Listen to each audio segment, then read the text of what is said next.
screen, and I would like to introduce to you the first speaker of today. So Juha Haataja is a senior ministerial advisor at the Finnish Ministry of Education and Culture, working with topics such as digitalization and open science. So Juha, the floor is yours. Thank you, Sara. So a few words as welcoming to the seminar on behalf of the Ministry of Education and Culture. So maybe start from the point of view that why the Ministry of Education and Culture is supporting the EOSC Finnish Forum. So we see that this forum is an important part of the Finnish open science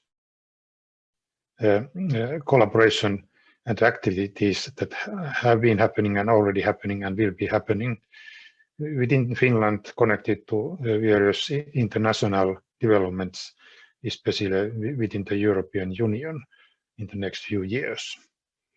A very important part of this kind of collaboration is to make it possible for everyone who has an interest in this open science development to know what is happening both in Finland and at the European level. And another quite important factor of this kind of collaboration and this kind of forum for making the collaboration possible is that this helps people to gain access to different kinds of expertise. Finland is a rather small country, and if we are able to join our expertises together and build on that, we can make it possible for us to be quite an important player also at the European level. And also opening up competencies in this way makes it possible to understand both the big picture, it is rather challenging as there are so many things happening, and also go into the details and perhaps even contribute in a significant manner at the European level. So as a sort of second point here, this open science collaboration and the European Open Science Cloud developments, it's not just technological development. Of course, there are various systems, storage and interconnection platforms and so on that are needed. But I think that the most important part of this kind of development is the organizational commitments from various stakeholders. So we need to have clear policies, we need to have strategy declarations, there needs to be various procedures on how to develop things, how to move forward, and so on. And all of this needs to be available for those who are interested and willing to contribute to this development.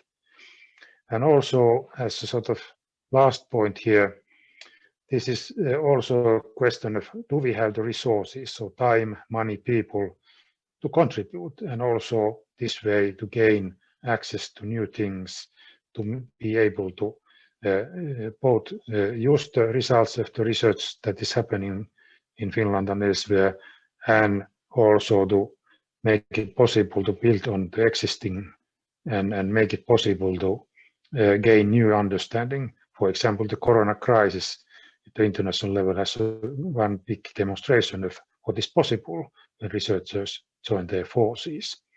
So to conclude, welcome to the seminar, and I hope that you will have a very nice day and lots of interesting things that you can benefit from in your own work. Thank you very much, Juha. Thanks.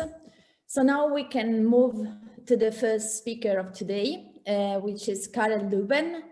Karel is Rector Magnificus Emeritus of the Delft University of Technology, and he presently works on open science. And after being the chairman of the executive board of the European Open Science Cloud in 2019 and 2020, is now the new president of the EOSC Association. So Karel, the floor is yours. Thank you, Sara. I'm trying to share my screen here. I hope you can see it. And with that, let me thank the organizers for inviting me for this webinar here today. And not forget to mention that I very much agree with what Anu just said about the European Open Science Cloud. It also shows that your ministry has a good insight of what the aim is and where we're heading for. I have 20 slides, which is too much for 15 minutes. So I will go through them rather quickly, but I decided to leave them all in order to leave them back to you as material you can refer to. Let me first start with a few definitions. The science as we did or as we have been doing could be called science 1.0. And what we're aiming at is could be called science 2.0. Let me see. Here we go. Yep. Ultimately, of course, we will not call it open science in the long run, but open science for me is the intermediate in where we're heading. That means more open access with respect to publications, towards fair data with respect to data. I'll come back to that to a large extent in my presentation. And more inclusiveness of citizens in asking the questions, in appraising the answers, and maybe in sometimes doing the research itself. Those three together form the development we are talking about. But this development can only take place if the number of boundary conditions are met. We need the proper skills, and especially in the data domain, we need a better reward or an other reward and recognition system with respect to the work researchers and scientists do in this world. And we need metrics in order to follow how far have we progressed with respect to the open science. And this is the area we're trying to stimulate and support. Another important definition is the difference between open data and fair data. For me, open data is data that are openly available, can be taken for free, and can be reused by anybody. Fair data, on the other hand, is data that are as findable, accessible, interoperable, and reusable as possible according to the principles we are using. And as you can see, there's an overlap between the two, and the aim is, of course, to make the overlap as big as possible. Not all data can be open, but all data can be fair. So the aim is towards as fair as possible, which is a moving target because these are principles and they are being further developed, and as open as possible, especially if it's financed by public money. Now, what is EOSC? EOSC has been called a web of scientific insight by Ursula von der Leyen, and we described it ourselves in our SCRIA and in our most relevant documents. And we is the executive board before and the association now. I'll come back to that in a minute, as a web of fair data and related services on those data. Is to be a federation of existing and future services as far as they are relevant, of course, for EOSC. And it's going to be a virtual space where science producers and science consumers come together. Very often, research performing organizations, of course. Ultimately, it's to be an open-ended range of content and services like the World Wide Web. And if we start this in Europe, hopefully we can put the quality mark data made in Europe on it. Some people say, well, the EOSC is already there. We only have to enhance it. In my view, EOSC is not there, but that's asking the same question as when was the World Wide Web there? If this is the web of fair data, the World Wide Web was not built overnight. It was more of a process, and a similar thing you could look at EOSC.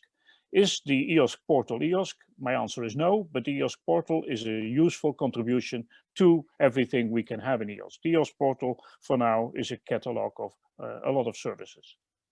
If I use the word data, and this is important in this context, I mean any digital object for the time being coming from research. And these digital objects need identifiers, they need standards and code, they need to be encapsulated or accompanied by, this is a better word, metadata, in order to be able to understand them, in order to be able to find them, and in order to be able to combine them. So the data infrastructure, which EOSC in principle is, can be seen as a twin sister or twin brother, if you want to the European e-infrastructure organizations. These e-infrastructure organizations offer the storage, the compute power, the connections we need by EOSC, and EOSC is going to offer the servicing of data and is going to offer the interoperability or create the interoperability as far as it is not existing yet, and it is existing only to a very limited extent. We have set off some time ago with what we call the EOSC Ecosystem Objectives Tree, directed towards people with respect to the direction to get open science the new normal, directed towards data where standards, tools and services allow researchers to find, access, reuse and combine results, and directed towards infrastructures that need to be sustainable and federated and as open as possible for our scientific results. This is an interesting picture you can find in the SRIA, the Strategic Research and Innovation Agenda, giving you some feeling for what the overall aim on the long run is.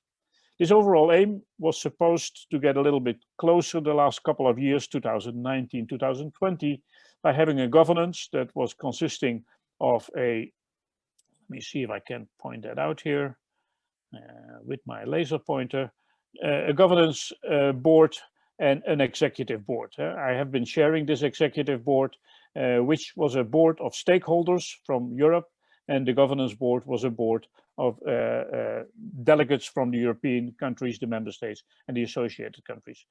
An important advantage, but also limitation, is that these two bodies were created by the European Union and were not independent organizations, but their task was to create an independent organization forming the future governance for EOSC. So we had a stakeholder forum, a lot of interaction with stakeholders. Sara has been heavily involved in that. Important is that we had a number of working groups feeding into the work of the executive board, and we have been trying to interact as good as possible with the existing projects. The EOSC Secretariat has been supporting us over this period of time and is still supporting the starting of the association in this period of time. The association, I already mentioned it, is the new governance structure that was composed of initially 4 founding members that started it in July 2020. It got its royal decree in September 2020, and this is an AISBL, an Association Internationale Sans But Lucratif. This is French for a non-profit association. The first General Assembly was on the 17th of December last year, where I was elected as president and where a board of 8 additional people was elected. The members come from research performing, research funding and service providing organizations to a very large extent. And the aim is, there's a line missing, maybe it comes later, to have a co-program partnership with the European Commission. Here it is. At the moment, the membership is composed of 142 members and 49 observers, of which 62% are research performing organizations, 8% are research funding organizations, and some 30% are service providing organizations. So joining the EOSC Association as a member or as an observer means basically joining the EOSC partnership, which is now being built with the Commission. I'll come back to that in a second. What are the guiding principles of building EOSC? For us, the guiding principles are the following. The overarching principle is that we develop this for the scientists and for science. So the overarching principle for developing EOSC is that research has to be at the center of the initiative. It is, as already been said by Anu, a multi-stakeholder approach. EOSC will only succeed if it follows the multi-stakeholder approach. It is an open approach, so it will ensure that research artifacts, as I said, will be as open as possible and closed if necessary. It is based on the FAIR principles with respect to those artifacts. EOSC research artifacts need thus to be findable, accessible, interoperable and reusable as much as possible, depending on the state of development of these principles. It's a federation of infrastructures, as I already said, so it's not going to store or compute or do these things themselves. It's going to interact with organizations that do these things. So it will federate existing and upcoming data and e-infrastructures. And the aim is, of course, to strive for machine actionability. The large data sets nowadays cannot be handled by hand. Some of the small ones can, of course, but we have to find the right balance between machines doing this and people in delivering the services. and that is the services the European scientist needs. What are the binary conditions? Core funding has to come from the EU. It has to be inclusive, as I already said. The core of EOSC has to follow subsidiarity principles. Those things that can be better done by countries or by members should be done by countries and members, provided should have a shared purpose. Otherwise, we're not moving in the same direction. We have to realize that countries have different structures, so we have to accommodate those different structures. It has to be self-inclusive as much as possible, and of course hardware agnostic, not binding to any hardware. Focuses on fair data and related services. In the first iteration, we will create the EOSC core. I'll come back to that in a minute, which around it has a set of federated data in order to form an EOSC exchange with the outside world, where these federated data sets can be integrated, interacting, and can be interoperable. So the federated structures can, for example, be disciplinary clusters or regional projects in the first critical steps. We will start simple, so the data will not only be fair, but also be open in the very beginning. Ultimately, of course, this is not the aim. The aim is to work with fair data that can also be closed data sometimes. What are the core functions? The core functions we have to develop in the short term is to develop and govern this core, to manage or have managed the compliance framework. The same holds for the trusted certification, the authorization and authentication infrastructure, the PID policies. We have to, of course, organize again the outreach to our stakeholders, which is easier with all these members that are stakeholders. We have to see that we monitor the services and transactions taking place, and to manage the EOSC trademarks. And of course, this all has to contribute to Horizon Europe policy. Otherwise, the Commission is not going to put money in it, of course. This will be based on an MOU that is going to be signed in the beginning of this year between the EOSC Association as one partner and the European Union, signed by the European Commission as the other partner. So it's going to be a contractual arrangement, not legally binding. I'll come back to the scope and objectives in a minute. The governance will be a partnership board composed of 2 partners, but in this partnership board, we will invite the countries and the member states and the associated countries. The interesting thing is this MOU will last until the end of 2030, the period when the final projects of Horizon Europe will end. The activities and commitments by the Commission is to take into account the input and advice from the partners in their program, which they have already done in the first phase of the Horizon Europe program, and to contribute to the work programs of the SCRIA.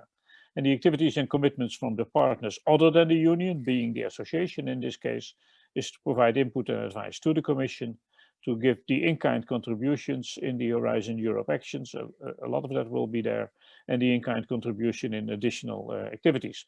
This is also something Finland could contribute to through either the members of the association or to other organizations which are not a member of the association. Of course, the MOU states that it has to be open and transparent again, and that dissemination and coordination needs to take place, as well as monitoring and reporting. This is a rather complicated picture to illustrate that the EOSC Association will be running the EOSC core, and that in the EOSC exchange, a lot of partners, national funders, commercial providers, ultimately members of the association, but definitely also the work program of the Commission can contribute in all kinds of services that form the EOSC exchange. So the SCRIA, which we've now just finished as version 1.0 and sent to the Commission last week, will stimulate the Commission and the member state into a coherent and joint work program, leading to certain projects that can contribute to EOSC.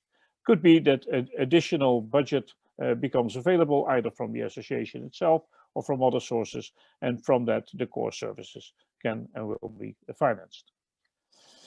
Then there is the aim for a second and third iteration, where there is not only the EOSC exchange, but there's also, let's say, the public sector and the private sector contributing to this federating core, and if possible, these would be one marketplace, but if not possible, then we have to create different marketplaces between parentheses for these different contributions.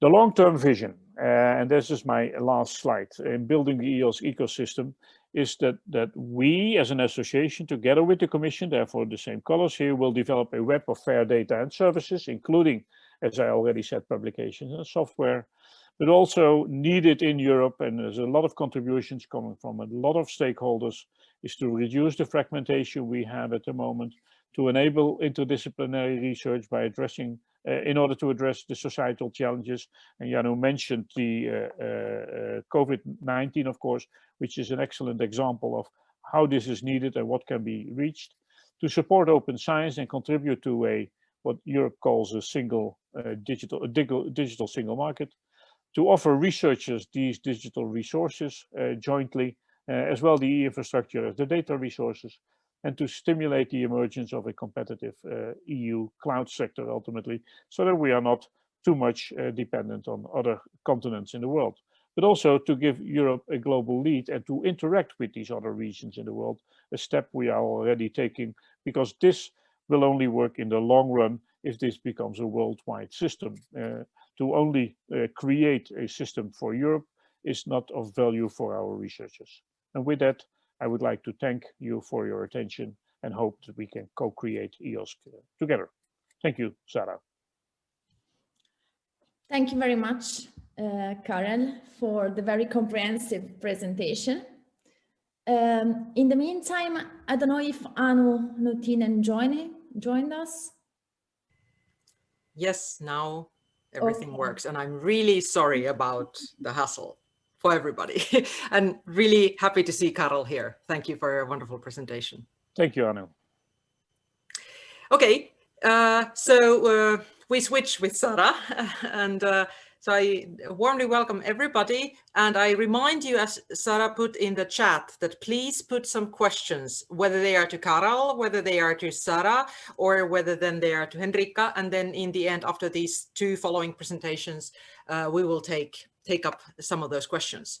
But next, let me introduce Sara Garavelli from CSC, and she is a program manager for the European Open Science Cloud at CSC at the moment. And Sara really has been following the EOSC development from early years on, and now she will be coordinating the EOSC Finnish Forum.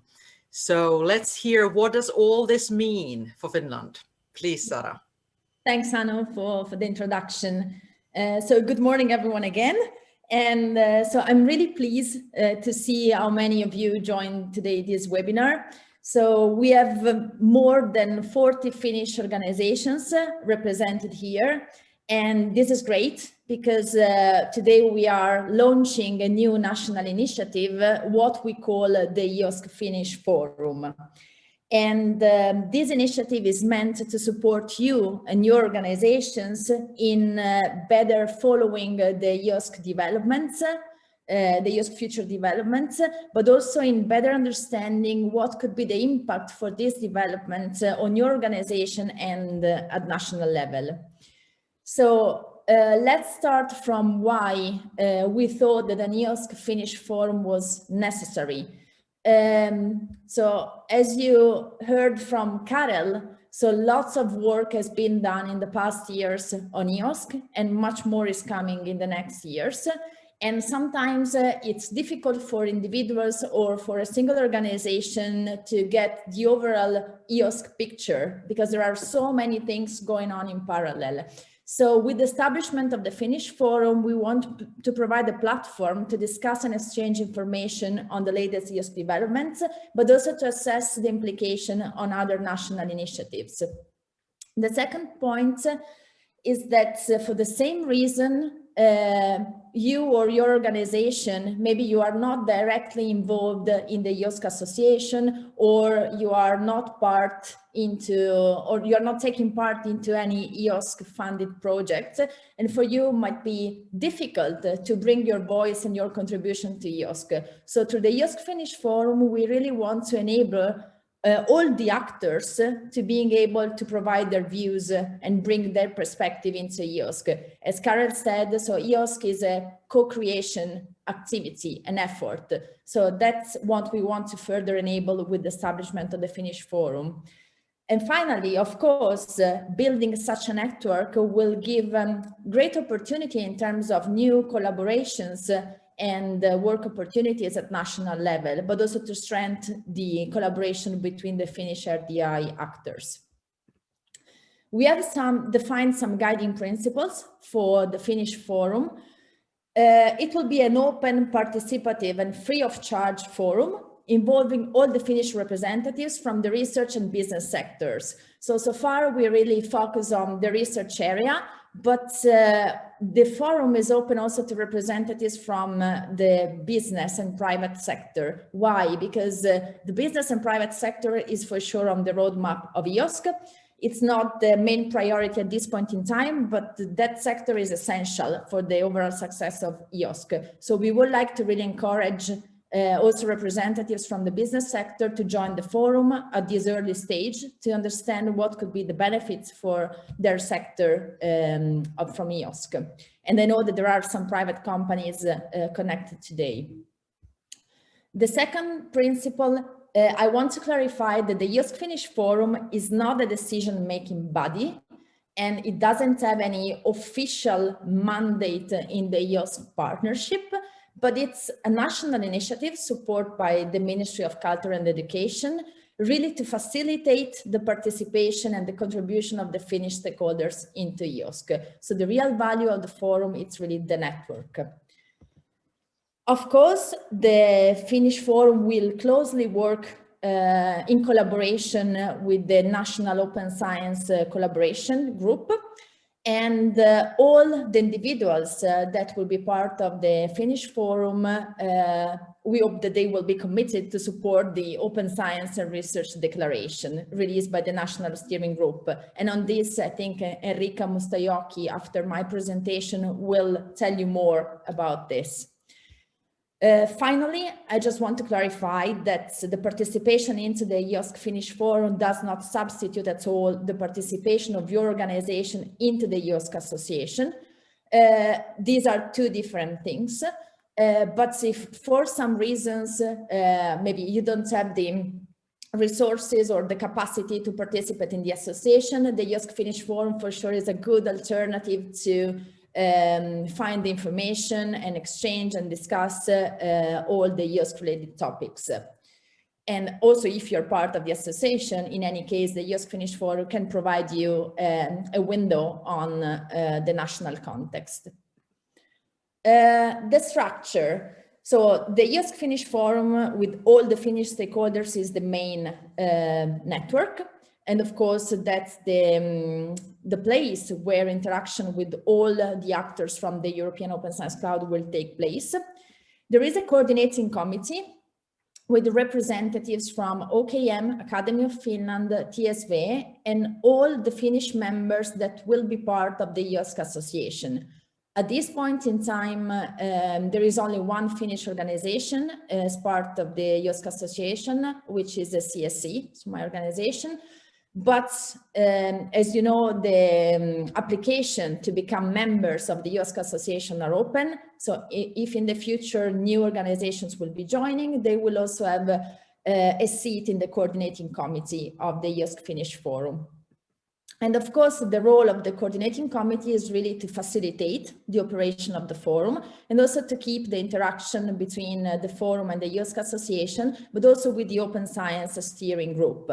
We can consider at national level the EOSC Finnish Forum as a sort of branch of the Open Science National Group. So really we want to pursue the maximum interaction as possible to avoid overlaps.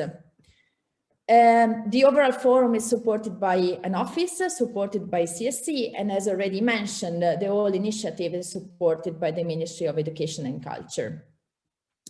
Just a couple of words again on the coordinating committee. I already introduced the role of facilitator for the coordinating committee.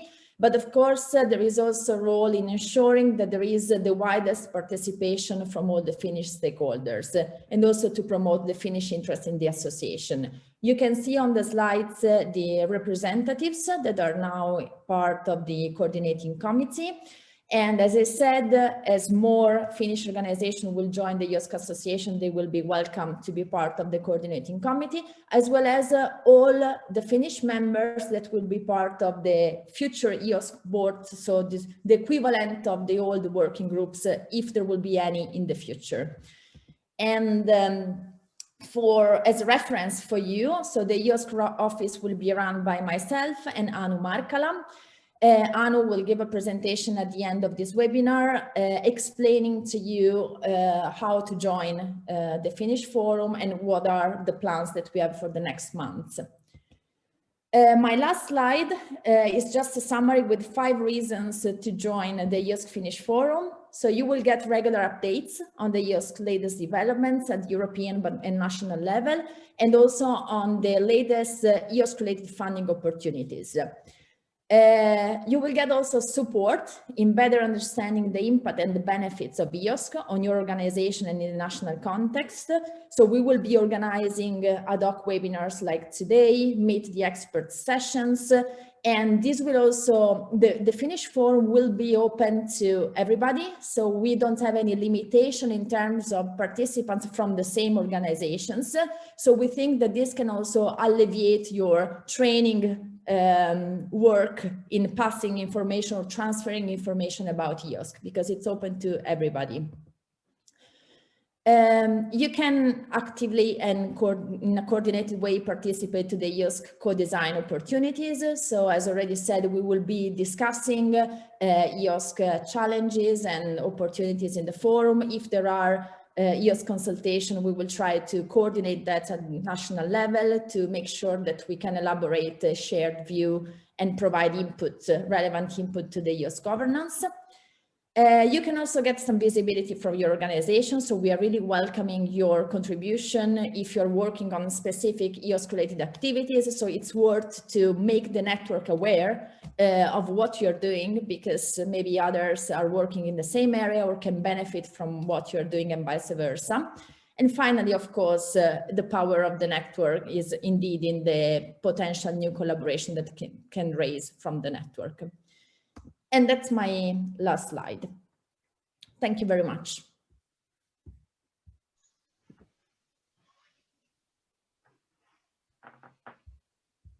Thank you, Sara. And then we move on to the third presentation before the discussion part. So let me introduce you Henriikka Mustajoki, who is the National Head of Development at the Open Science in Finland. So how does the Open Science Coordination and the EOSC Finnish Forum play together? This is what we are going to hear next. So please, Henriikka, the floor is yours. Thank you very much. Thank you, Anu and Karel and Sara. I can be quick because we've covered a lot of ground already. So the EOSC Finnish Forum and the National Open Science Coordination. Open Science Coordination in Finland is probably, it is sharing a lot of the same values as EOSC. It's co-creative, multi-stakeholder, it's open in the way it works, and open for all to participate. And fair data is an important element in the Finnish coordination. So in a sense, the EOSC work and the national work are a good match. The Finnish coordination structure looks like this. In the hub of it is the steering group that Sara referred to, that has got nominated members for key Finnish actors in the research community. We've got funders, research performing organizations, and for example, CSC.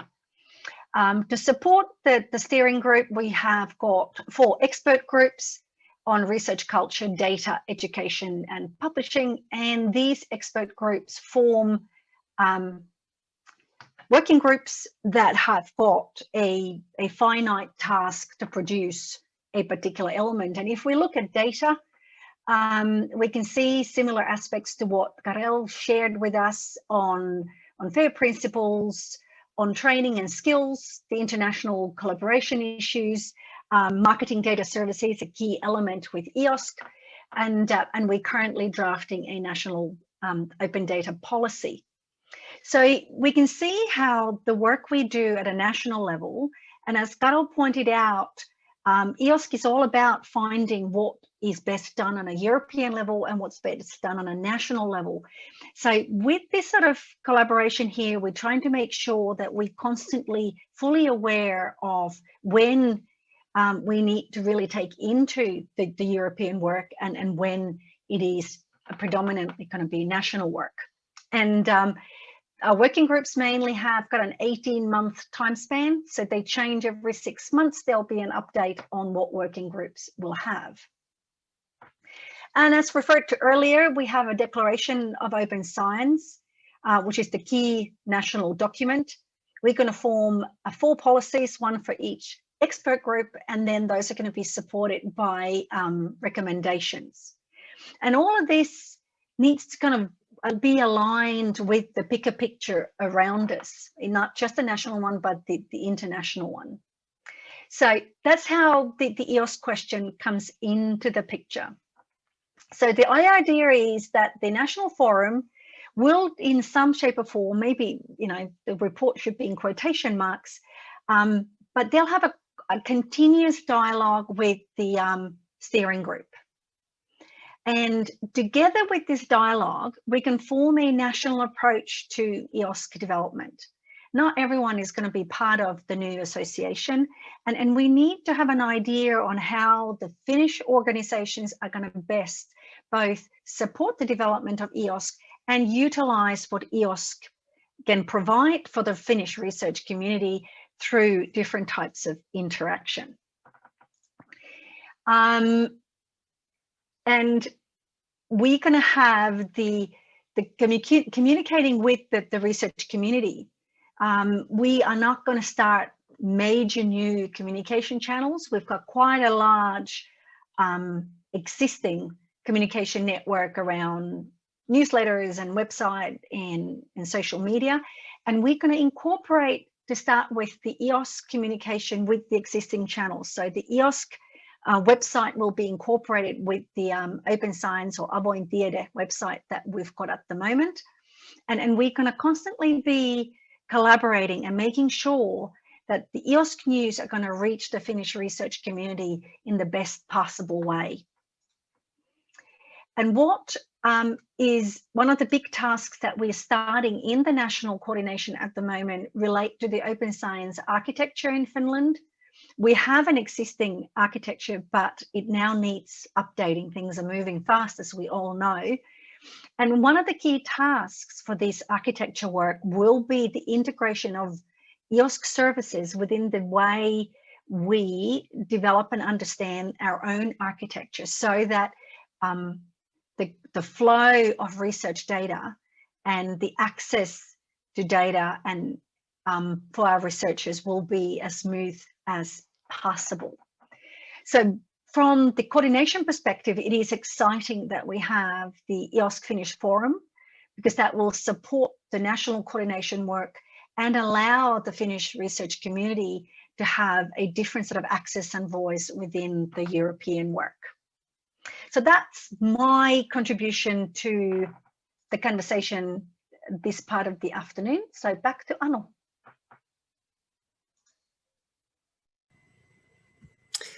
Thank you very much.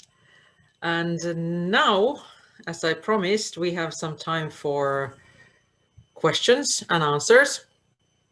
And first, I would actually like to ask from Karel, could you you kind of touched upon this already in your presentation, but could you tell us a bit more, excuse me,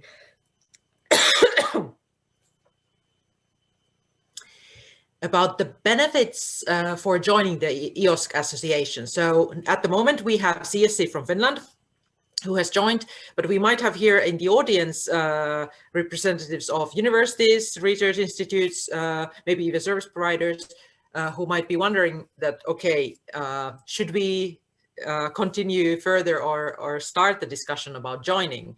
So now you can give a short pitch why this might be really worth thinking about. Thank you. Well, my answer could be similar to what President Kennedy once said: do not ask what you can get from EOSC, ask what you can contribute to EOSC. And I think it is a very similar situation as with many associations.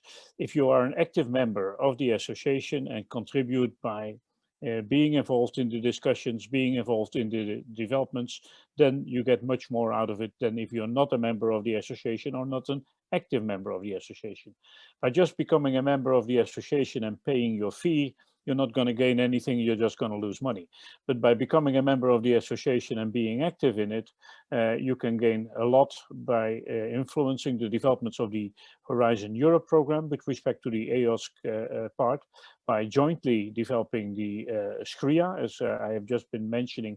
We have now made with the EOSC Executive Board and handed over to the EOSC Association the version 1.0 of this SCRIA, Strategic Research and Innovation Agenda.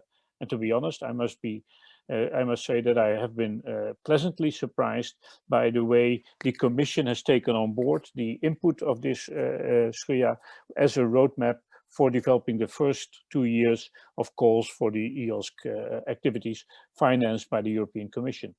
So as with many associations, for example, a university association, if you're only a member and pay your fee and don't do anything, it's not going to benefit you a lot. If you are an active member and are involved, contribute with your organization, be it a research performing or service providing organization, you may benefit a lot from EOSC, because it's, as I said at the very end, a co-creation which we jointly have to do. Thank you. And actually, there's a good follow-up question to this.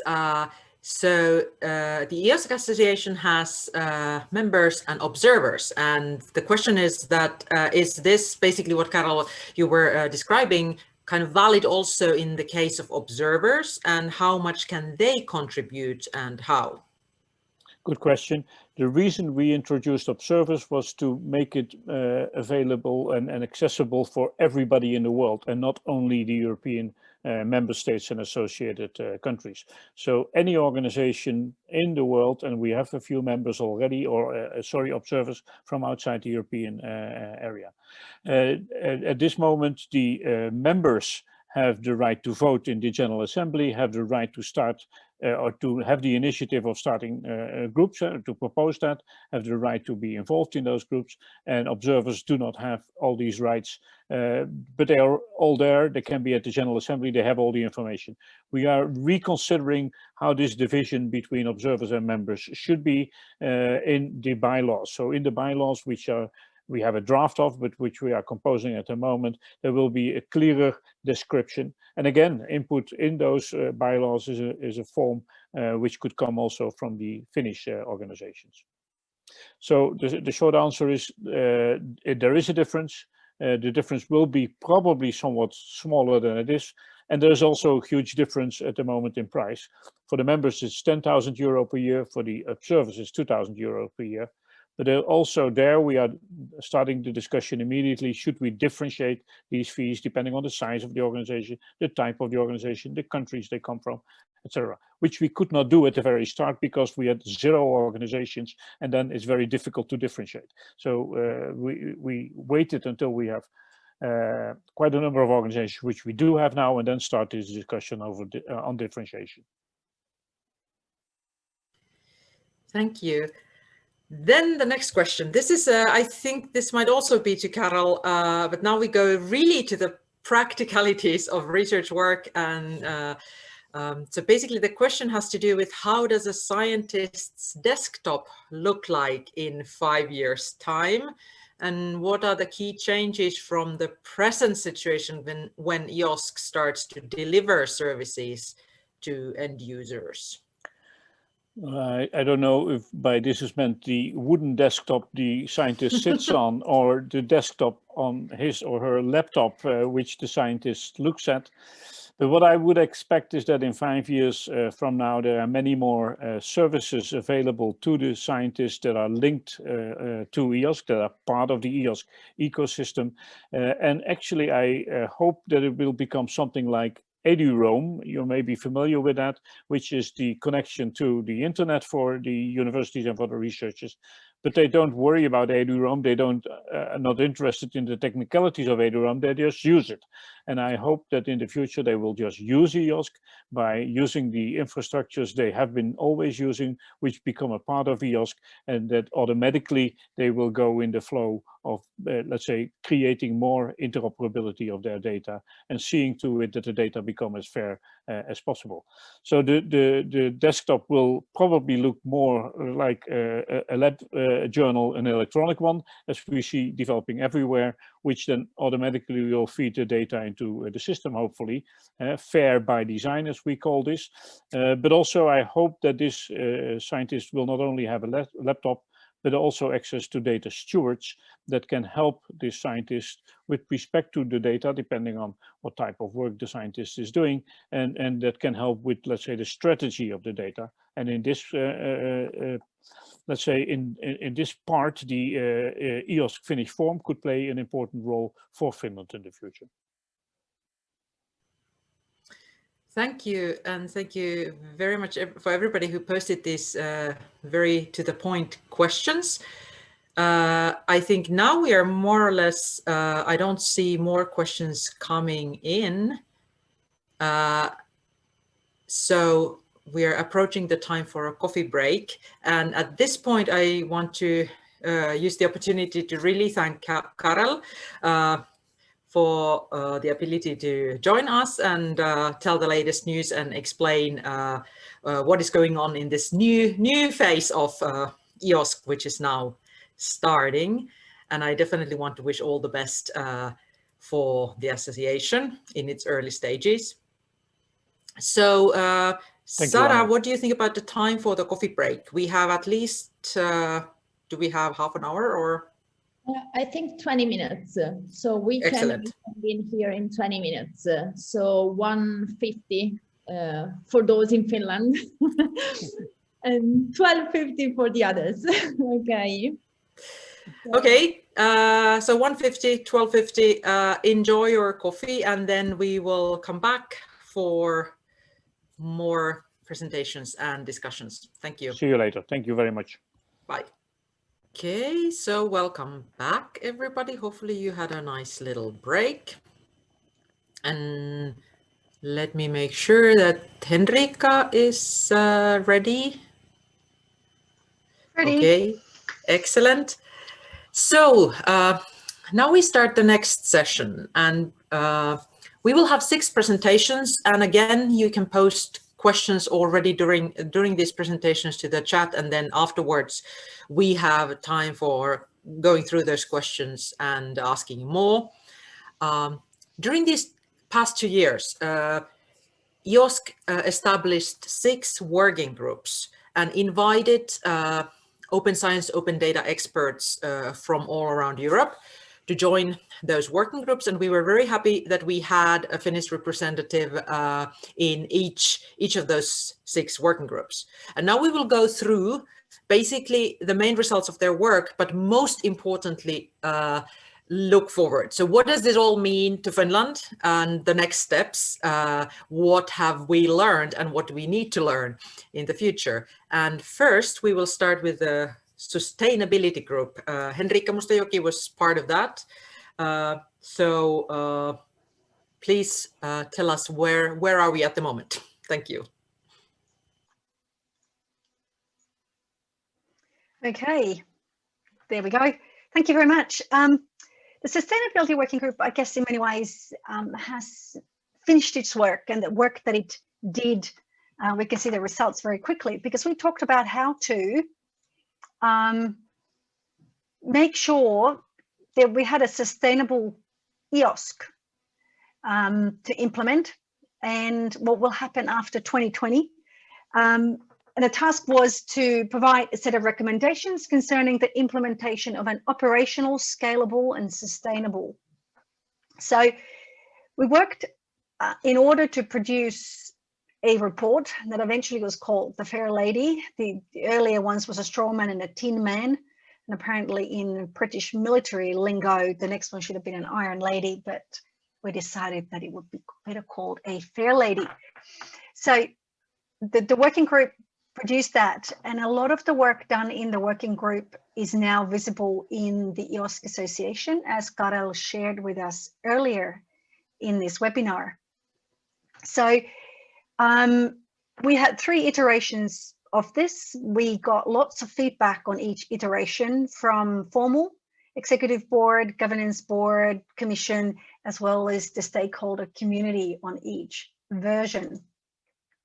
The main focus of the report, and one of the say is that it incorporates outputs from many commissioned studies that relate to other working groups and then working groups and that are commissioned done specifically.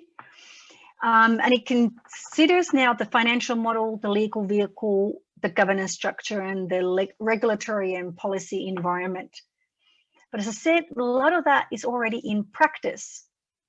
But what I thought would be worth sharing, because the terminology is hard even when you've been working with this for a couple of years, is to look at the idea of EOSC growing through iterations. In some of the earlier drafts, the iterations were probably more fixed.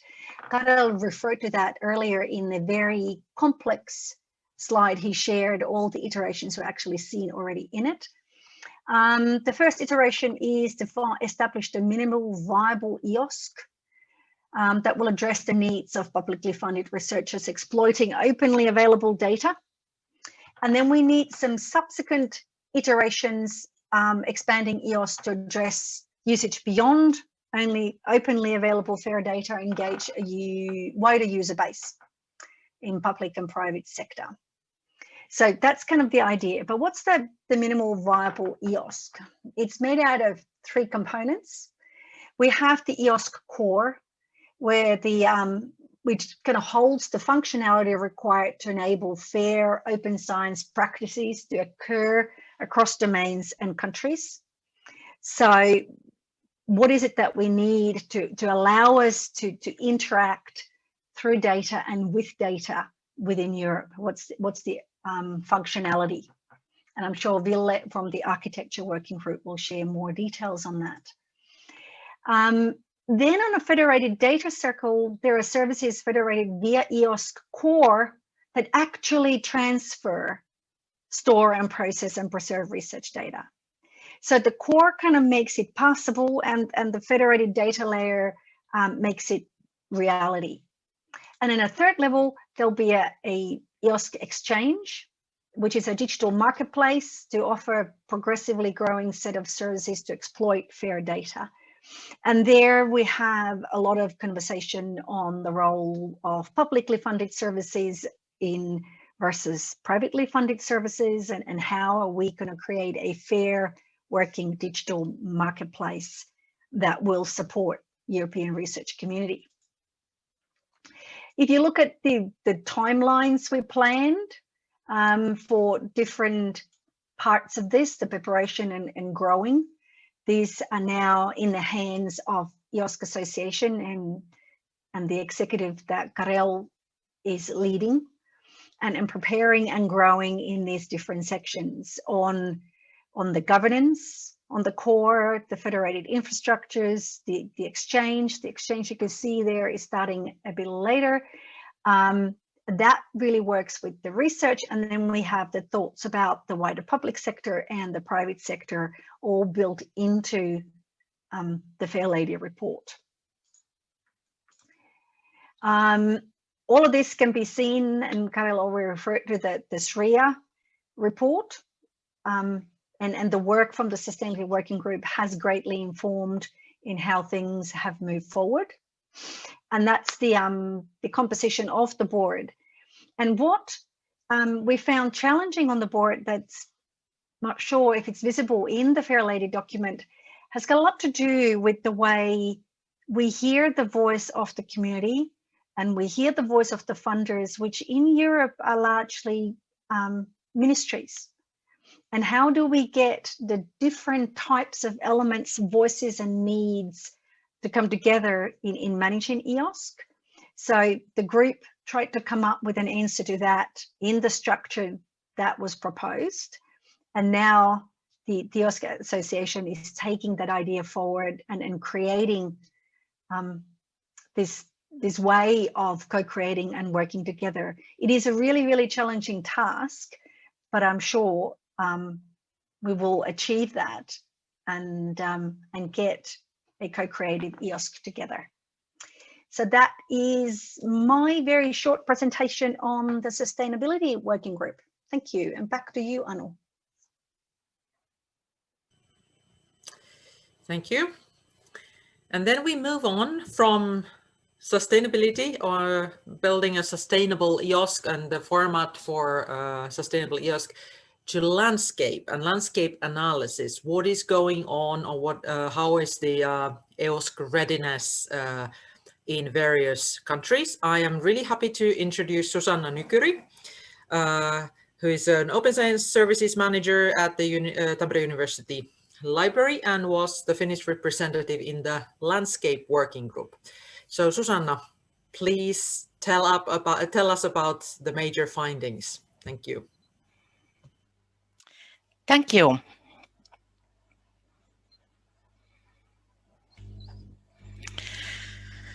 As a background, very briefly, we produce two very concrete outputs.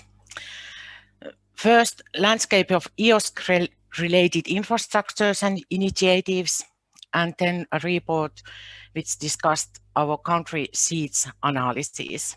So this landscape report summarized the existing policies and investments, and the country seat analysis reflects the rapid development in the EOSC and delves deeper into the country seat data. We got very important help from other EOSC-related projects and actors like DCC as well.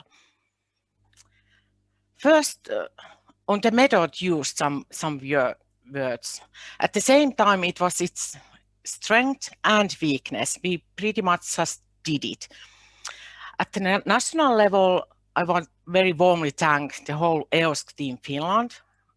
It was of great help, all how we shared the ideas and the thoughts during the process. And also that we have such national services like those of CSC and FSD, and that we are so used to network here in Finland within the context of open science. But at a more broader level, the number of different actors, of course, was a challenge, combined with a very tight schedule. And we had no time for proper harmonization of data collection methods. And that was something we were struggling with till the very end of the process also. And it was also noted in the reports that there should be more planning and consensus, especially before data collection. But about the main results on EOSC readiness. Well, there is currently no formal definition of EOSC readiness, but the content of the country seats makes clear that European countries are taking very concrete steps already towards EOSC vision. And it was also noted that while national policies are a crucial component, local policies are also incredibly important for facilitating a culture shift. And in addition to national policies, also infrastructures played an important role in evaluating this EOSC readiness. And here is how it looks like in general today. In the country seat, there were these different questions regarding, is there a current policy regarding open science, open access, open data, research evaluation, open learning, mentions EOSC, and also the number of infrastructures potentially available. Then we were also asked whether there is a responsibility, national responsibility regarding policy making, so about this strategic level. And as you can see, some of these different aspects of open science are already at a pretty good stage, and some are more in a more planning stage, represent more planning stage. And unfortunately, there is also this open learning, which is on red, which means that it's not, within this matter, we have not taken in broader level that concrete steps yet. But Finland, we managed to have everything here in place at this stage. I think it's very understandable, the result, when we think that the way we have progressed here in Finland within open science promotion, and also Netherlands and Norway had everything represented in green. And something about this research evaluation, here DORA declaration was very important. Many referred to that, have already committed to DORA declaration. And in Finland, we are already very used to being evaluated, well, or the maturity of openness within different organizations, for instance, have been evaluated already regularly by the Ministry of Education and Culture. And that's also of great benefit for us. Then our superpower, I think, is this national open science coordination. And in the country sheet report, in considerations, examples of current good practice and recommendation, it was also noted. And it was given as an example of good practice for policy development of this bottom-up approach. So in Finland, the coordination is based on the cooperation of the entire research sector, and coordination involves universities, polytechnics, research institutes, funding bodies, libraries, and archives. But more about this readiness in Finland. Of course, it's very obvious that we in Finland have progressed fast at many aspects of open science and networking. And the aspects covered in EOSC readiness are in line with the Finnish Declaration for Open Science and Research. And there are even more concrete policies and recommendations of open science and research in Finland done and also being done in progress within this national open science coordination. But at the same time, I think that we could and should be even more prepared. National and local maturity evaluation need to be constant and show the way to go. Here it's also important to acknowledge the role of SRIA, Strategic Research and Innovation Agenda, the work being done in other working groups and also in the future groups and projects, and that we actively participate in them, as Karel also took up earlier. So the work done is only a start. More planning and discussions are still needed. And the role of these country seats and ongoing monitoring and development must be developed further. And also national and more local additions are relevant. Few words on impact on Finland. Juha already mentioned that we should also make sure that we can afford this, and this developing, it truly requires resources, which means also cost. But I think that at the same time we should more often also ask ourselves within the organization and also at the national level, that what are the costs and consequences if we do not develop the needed skills, infrastructure, services, and so on at the national and more local level. And I think that without further national and institutional effort, the impact of EOSC is pretty low. So these concrete actions are still needed.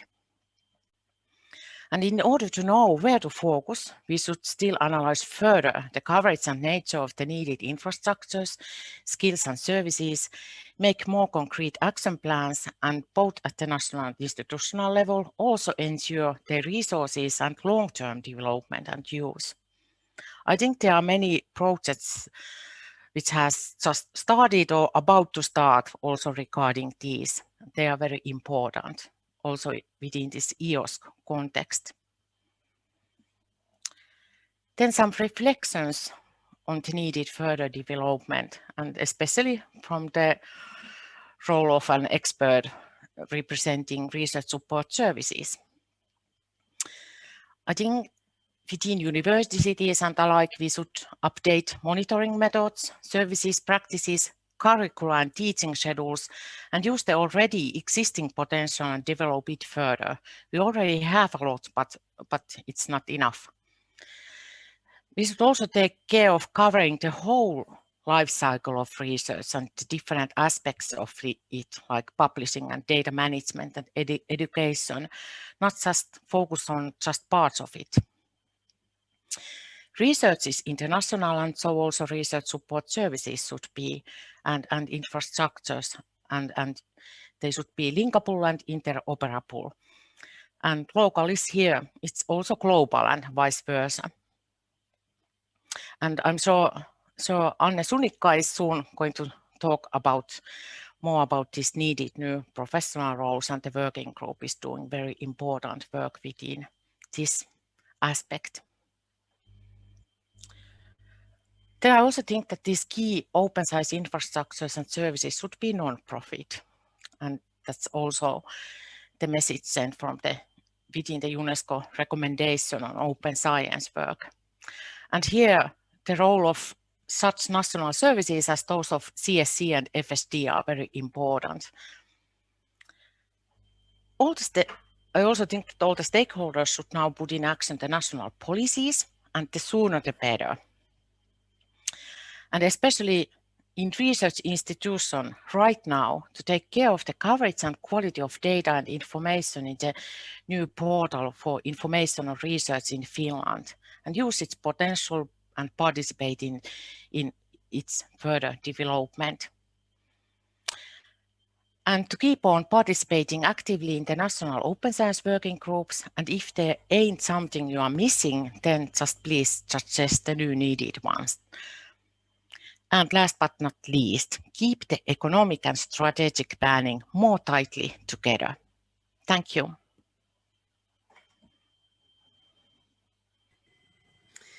Thank you very much. This is very, very concrete messages and take-home messages for the Finnish organizations. Then we move to rules of participation. So I'm happy to introduce Pirjo-Leena Forsström, who is a development director at CESAER, and really has both wide and deep experience in the area of open science, both nationally and internationally. Can you tell us about the work of the rules of participation working group? Thank you. Thank you. I'd be delighted, and it's really a great pleasure to complement the work of the other working groups and show the results what we have done. So the rules of participation working group was steered by Juan Picarecki from STFC in the UK. And the mission was to define rights, obligations, and the accountability governing EOSC transactions.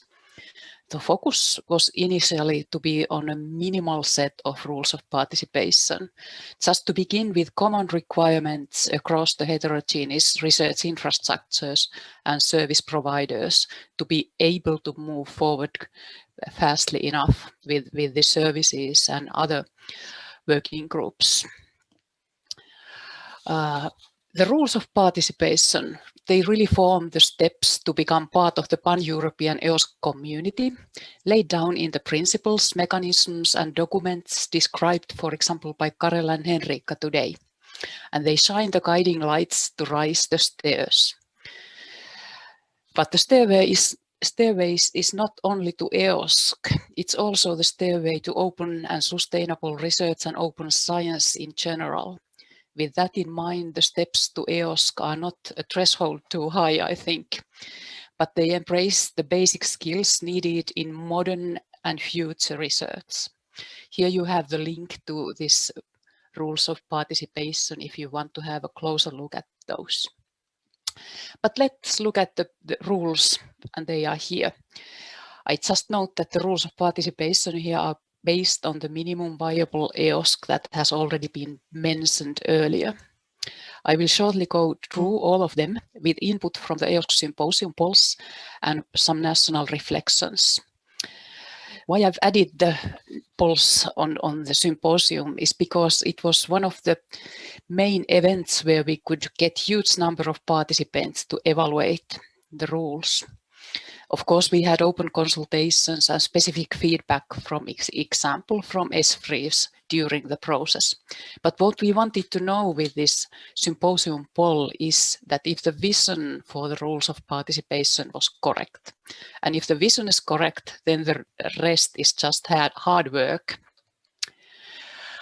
Okay, so the first rule is that EOSC is based on principles of openness, and it's already evident to all of us that it's central to EOSC, being as open as possible and only as closed as necessary. And this applies to users, resources, whether it be data, software or publications, and also to the rules of participation themselves.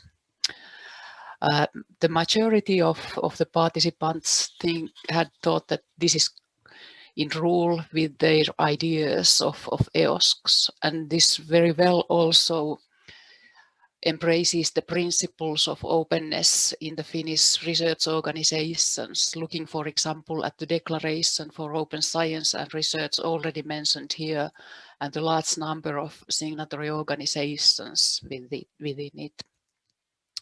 The second rule is that EOSC resources align with FAIR principles.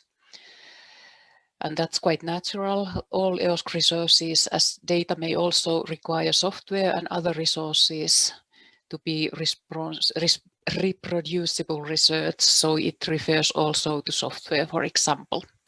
The EOSC FAIR Working Group will go deeper in the FAIR principles here.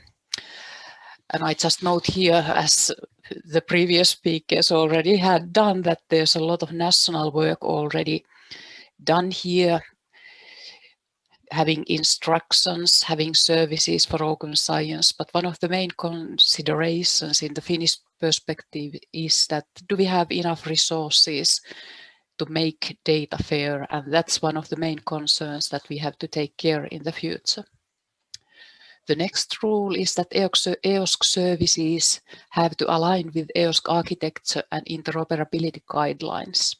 And that's quite natural because EOSC aims to build a coherent infrastructure and to remove silos and provide integration of data and services. And of course, Ville will tell about this later on. It was also seen to be a good rule. There were some maybe a bit less consideration that it's totally so that we stated. But there's also a lot of thinking when we have to build the interoperability needed with the available architectural frameworks. And as Henriikka stated, we need to connect the existing and evolving architectures in Finland to the EOSC architectures. And also EOSC is evolving, so the architecture will change. And this will need a significant stakeholder engagement. So I hope that we also have resources for that in the future. The next rule is that EOSC is based on principles of ethical behavior and research integrity. And that is, I think, quite straightforward to all of us. Ethical behavior and accountability is embraced by the responsible conduct of research that all, I think, of the research organizations have committed, and you can have a look at the links there if you need more evidence on this. Then the next rule is that EOSC users are expected to contribute to EOSC. And that is quite natural. EOSC is a common undertaking, and it includes a willingness for EOSC users to fuel the EOSC with everything they produce when using EOSC resources. And of course, it's a normal to contribute then and give credit to the resources and share data with the initiative that you have created your data with. This was questioned in the EOSC symposium, and the question was really more about how to contribute to EOSC and what is expected. It was more about the uncertainty than about unwillingness. But as we now have the EOSC Association, and as Karel told us earlier, contributions start to be concrete. And I think EOSC Team Finland has a natural role for discussing these contributions, especially when discussing the Federation of Open Science Services. So looking forward on a lot of discussions here in the future. The next rule is that EOSC users adhere to terms and conditions associated with the resources they use. And that means that the ownership of resources is not changed when they are made available through EOSC. And that leads to the situation that access to some resources may explicitly require users to accept other kind of terms and conditions before the access is granted. This is, of course, it's good that the ownership does not change when federating things. That's how it should be. But of course, the con here is that the terms of usage can be manifold. That's the price we have to pay, but that's the situation currently anyway with the existing services. And then this is my last slide. The second last slide is that EOSC users reference to resources they use in their work. And this is a common, well-accepted research practice and shouldn't be a hinder to anyone in joining the EOSC community. The last but not the least rule is that EOSC participation is subject to applicable policies and legislation. And as EOSC is primarily a European collaboration, its activities come under European legislation and policy like free flow of data and digital sovereignty. And as EU-level legislation is evolving to support more fully and strongly the data strategy and free flow of data that remove barriers for data sharing and reuse. This includes, for example, the inclusion of openly shared research data in the Open Data Directive, New Data Governance Act, and the Expected Data Act. So the barriers are very strongly being moved from top down, and I think EOSC is helping in this task. But thinking about the national perspective, in addition to the landscape analysis that Susanna talked about, we can look, for example, on EOSC Nordic study on the legislation, and it states that legislation as such is not the barrier for cross-border data sharing, but organizations can have restrictive policies for this kind of data sharing. And this was also the main message in the landscape analysis, that local policies have to keep up with the evolving legislations and the evolving policies of the other players.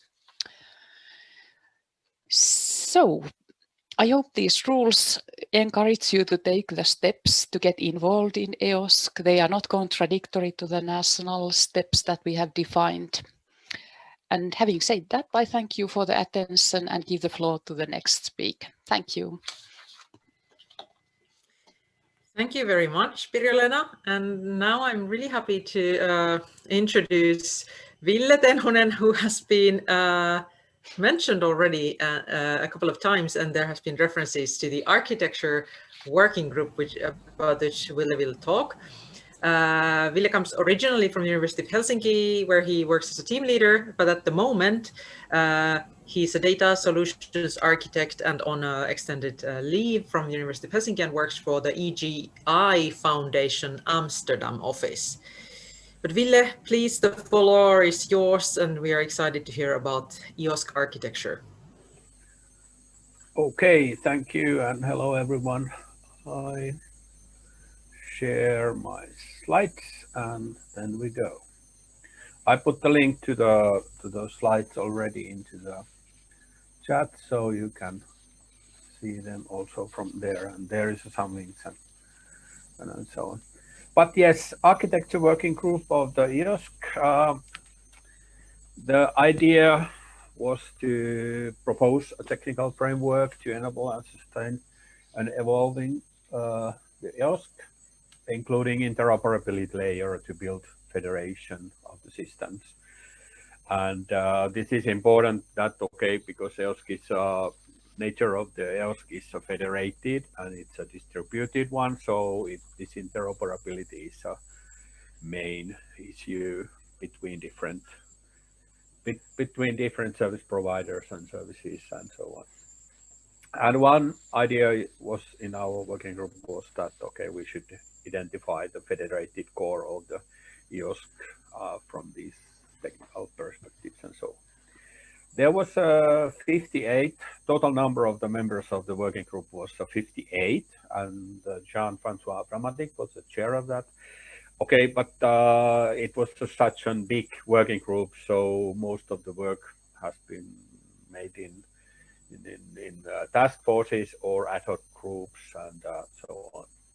So there was task forces for authentication and authorization interfaces, task force for persistent identifiers, and task force for the scholarly infrastructure for the research softwares.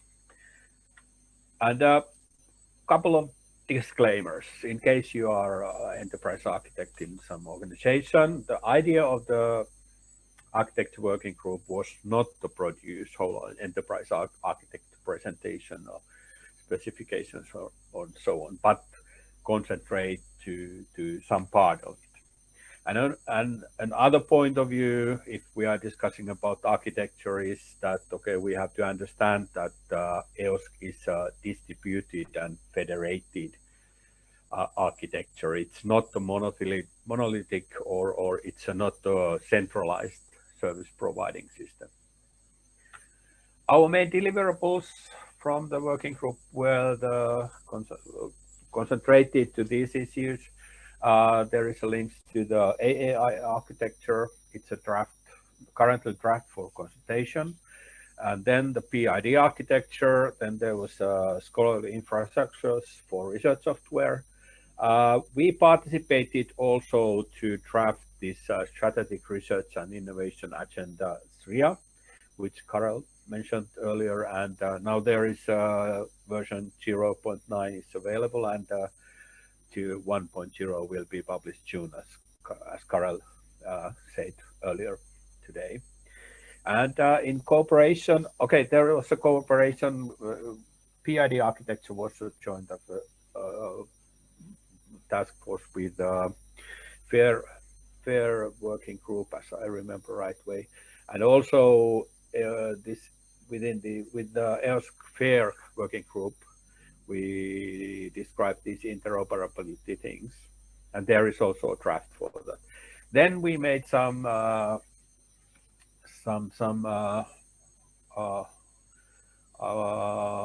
architecture views on minimum viable EOSC, and I use here wrong term. It's not Iron Lady, it's a Fair Lady. This document, but and which has mentioned also, and yes, and then we have this page for all those outputs. I go through these deliverables very fast, so you can get some ideas what's going on with these. AA architecture is the idea was to define a consistent architecture for authentication, authorization, and access control. there was some principles and baseline architecture, so where we are right now, what we have to do, and so on, and then about catalog of the good examples and rules of participation concerning about these AAI things. This is paid by AARC blueprints, so it's not something what we are creating here from the scratch, but AAI has made based on the current situation.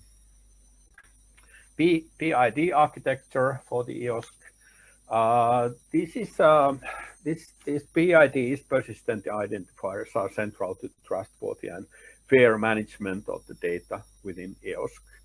I think this PID architecture is the most, how can I say? This is my humble opinion, that this is the most important if we are looking, most important document if we are looking forward the EOSC development, because PID is a central thing when we are creating those fair digital objects and these kind of things. Fair data, this web of fair data based on these PIDs in technical meaning. Of course, there is a number of other things. Then the scholarly infrastructures for the research software. This idea of this task force was to establish a set of recommendations to allow EOSC to include software as next to other research outputs like publications and data in the realm of its artifacts. Idea was to write a paper which describes software as also as a research output and handle it like publications or data, which is a little bit new thing, but also I think that this report is a very, very interesting one and very good written.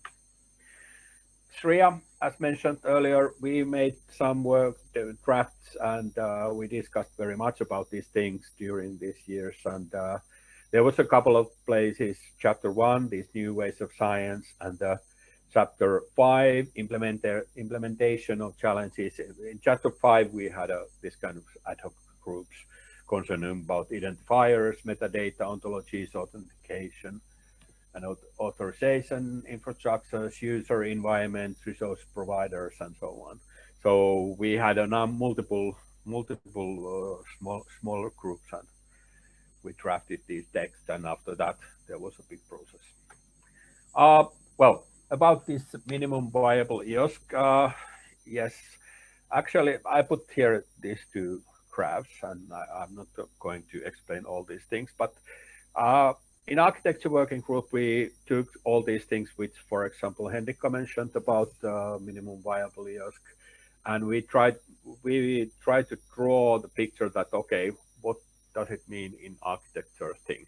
Okay, it's a minimum viable EOSC. It's about publications, data, software, and so on, and services, and it should be also concerning about EOSC core, which is an infrastructure which which we have to make for all the operations in EOSC. Then there is this EOSC exchange, which start to include the services for the users. And then, of course, there is EOSC Federation, which comes into the picture, and of course, research and innovation community. And they have also services, but they are also users. And then there is on the right side of the slide, there is this kind of huge architecture picture. Actually, I put this picture, which describes also minimum viable EOSC here, because actually this was the first picture what we started to draw when we started this working group. And this was the last thing which we put out from the working group. Basically, this describes all the elements of the EOSC and those functions, and where are the resource providers and so on. Important thing, in my point of view, is this added value, where are those services which users are going to use. So this is the architectural picture. This is not the promoting EOSC or something, but here is something what we have to do before we can, you know, deliver services from the distributed federation. Okay, then this interoperability framework, it's based on the European interoperability framework, which means that there is technical, semantic, organizational, and legal interoperability, and then there is a described how these 4 layers works with others, and how this interoperability has based on those blocks.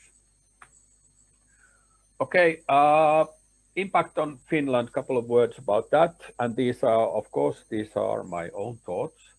Well, EOSC has and will have a remarkable role in the Horizon Europe program in next 7 years. And it means in Finland, it means possibilities that, okay, if there is you know, this kind of services, and this collaboration works very well, it means that there is researchers' daily life might be a little bit easier. And it means that there have to be this interoperability layer in different things, for example, in legal manners and so on. But it's all the way, this development of the interoperability is all the way two-way operation. So we have to be active in this EOSC core area if we like to get something what we need for our researchers. PID architecture, AA architecture, interoperability framework, and research software issues. These are possibilities. There is some ideas which I haven't seen in Finland implemented yet, and there is a possibilities to make something new. So it's those people who are developing services, please check out these documents and check what you can use. And then the STRIA document, when the 1.0 is open and available, it's something what we should read, because there is a number of different ideas, and it describes also fair digital objects and web of the fair data, and this creates actually a little bit new category in technical meaning, and we have to think that how we should implement it in the real life. There is already some pilots and examples and so on, but what are the possibilities of the fair digital objects, and what are the limitations, and how it changed the way we are doing different things. And this is something what we have to study a little bit deeper. And again, perhaps I have spoken this issue sometimes earlier, but for example, in this EOSC concept and context, we have to remember who is our user. In the architecture working group, we discussed about from the meeting number 1 to the last meeting about question, who is the user of the EOSC? And okay, there is a definition for that, but it was a little bit hard bite. And we have to remember all the time that there is a users who are using these services and architectures, or if there is not any users, then we have to ask that why on earth we are doing that.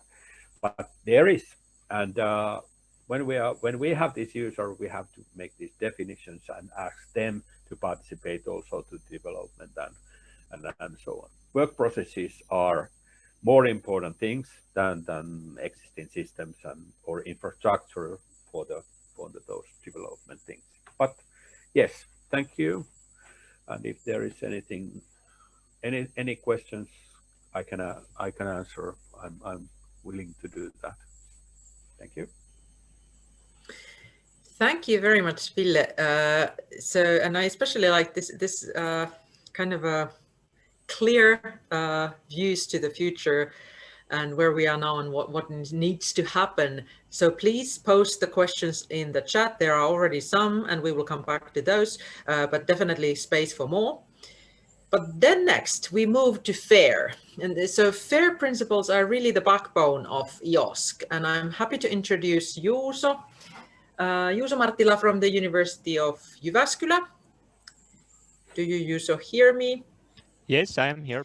Excellent. And so Juuso is a data management expert at the University of Jyväskylä and was the Finnish representative in the FAIR working group. So please tell us about the results and what does all the work you have done in the working group mean for Finland in the future? Sure. I guess the PowerPoints are now shown. Yes, we will see them well. Okay, great. Please continue. So the EOSC FAIR working group was on quite an odd working group in that sense that we didn't have any clear remit or mission when we were gathered, but we were more gathered to give kind of advice or outputs to other groups, and as mentioned already before in the interaction between architecture group and our group, to make sure that the FAIR principles, as said, those at the core of the EOSC, are getting involved in all the work. We were fairly large working group, so we were also divided into 4 task forces.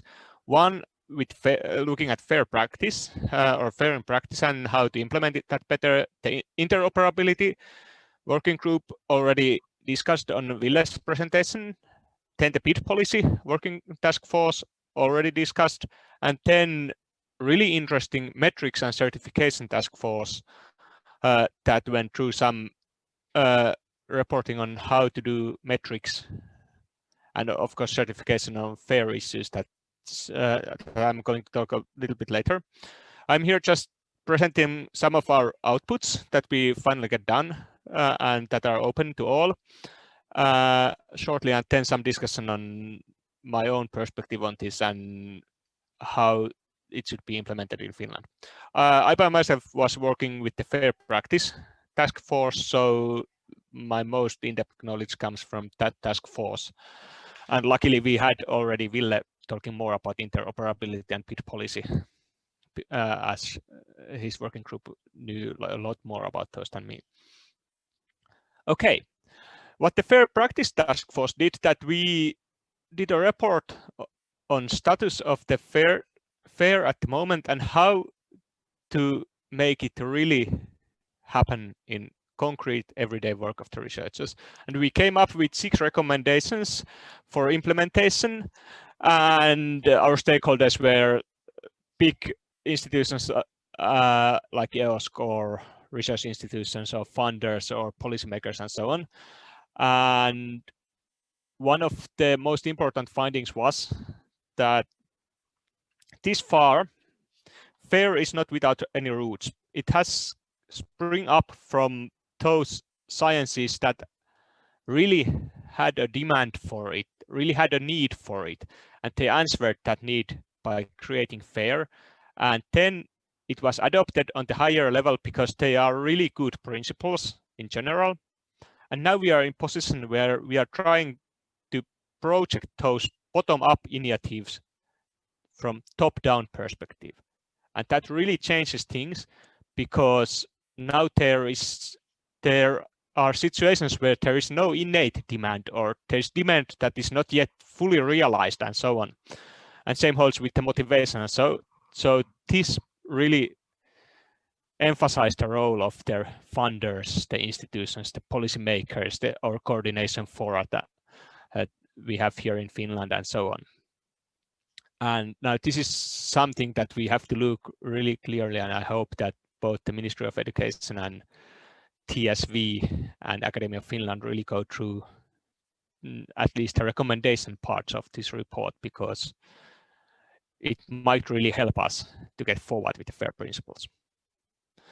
The other task force was the bid task force that we already went through it. I'm not going to reiterate here. It would be a waste of all of our time. Same with the interoperability task force. We were partly doing the European interoperability reference architecture and trying to model how the EOSC should be. And we already have seen some of the results in how the association was built up and what the minimum viable EOSC is and so on.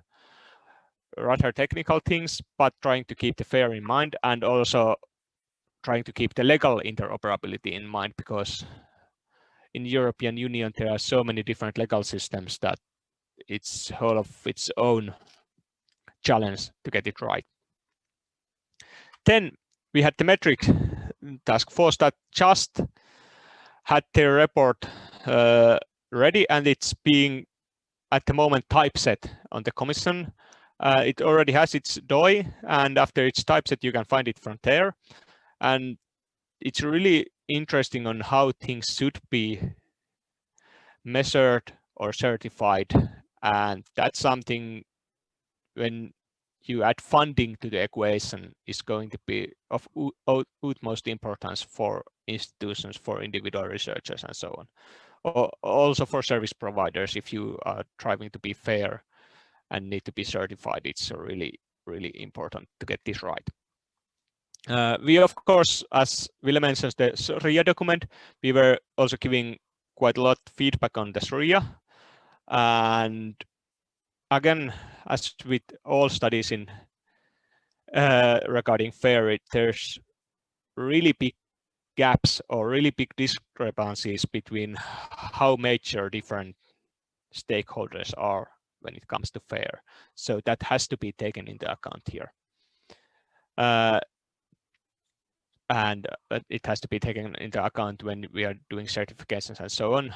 And but our final take was that these certifications, for example, couldn't yet be necessary in EOSC, but they will be our future because it helps us to both get better services, but also get them interoperable. What the overreaching comments here would be is that, again, as Ville mentions, who is our user, who is our customer? In the FAIR working group, it was really clear that it's the researcher.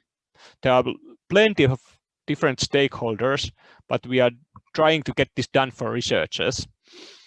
And we have to make this fit for them, or then this is just going to be another bureaucratic level that might be necessary and might do things better, but we cannot forget the researchers, we cannot forget the institutions where the researchers work at.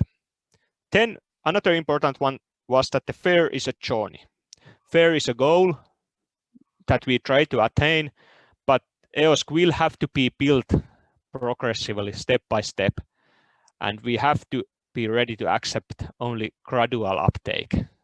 We have to be able to include those who are really, really mature with FAIR, really, who are going to really to the deep end of the pool and are able to swim there, and then those fields of sciences that have barely heard about the FAIR and are taking their first steps, and it cannot be, or it has to be made so inclusive that it doesn't intimidate them. And here my own uptake was that I come from humanities, and there were really, really few people from humanities, for example, presented, or social sciences. And it's really important that we keep them in mind. We have to see also those who are silent. Like we heard earlier from our president, that participation and active participation are highly important, but we have to encourage that participation. We have to give voice to those who are yet silent on this field. So to keep it as much bottom up instead of top down. So this is something that should have impact also here, that we as a nation, we have to work through the TSV for us and so on to implement these so that everyone is included and everyone is heard, and it so that it would fit most of us. And I would also like to add in the end that also that the active participation was really important. In my experience, the thing that we did in Finland, that we had our own group between representatives and Academy of Finland and so on, who discussed regularly on these and thought about that what our national policy could be here and how could we drive our objectives on different working groups.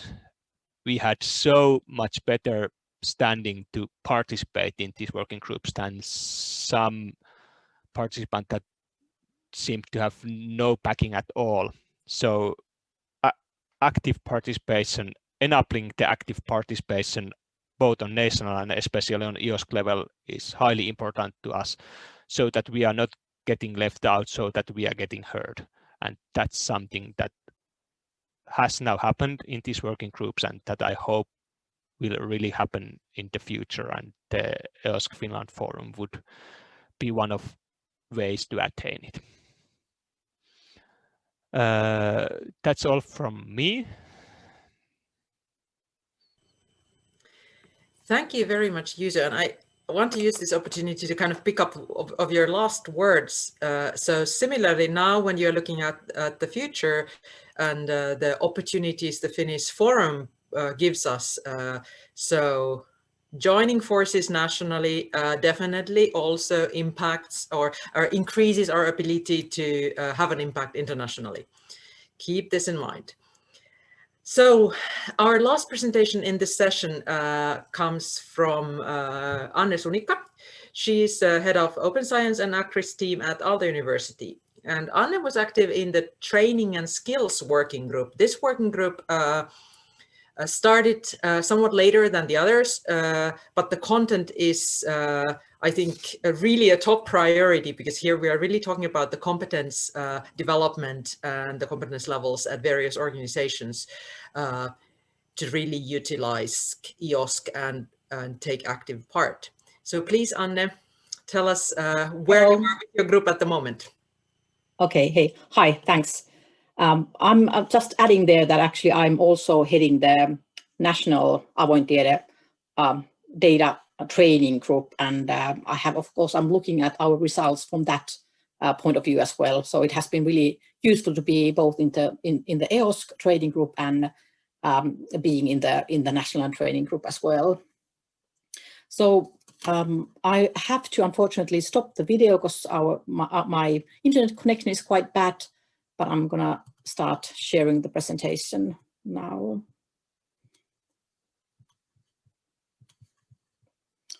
Let's not start with thank you.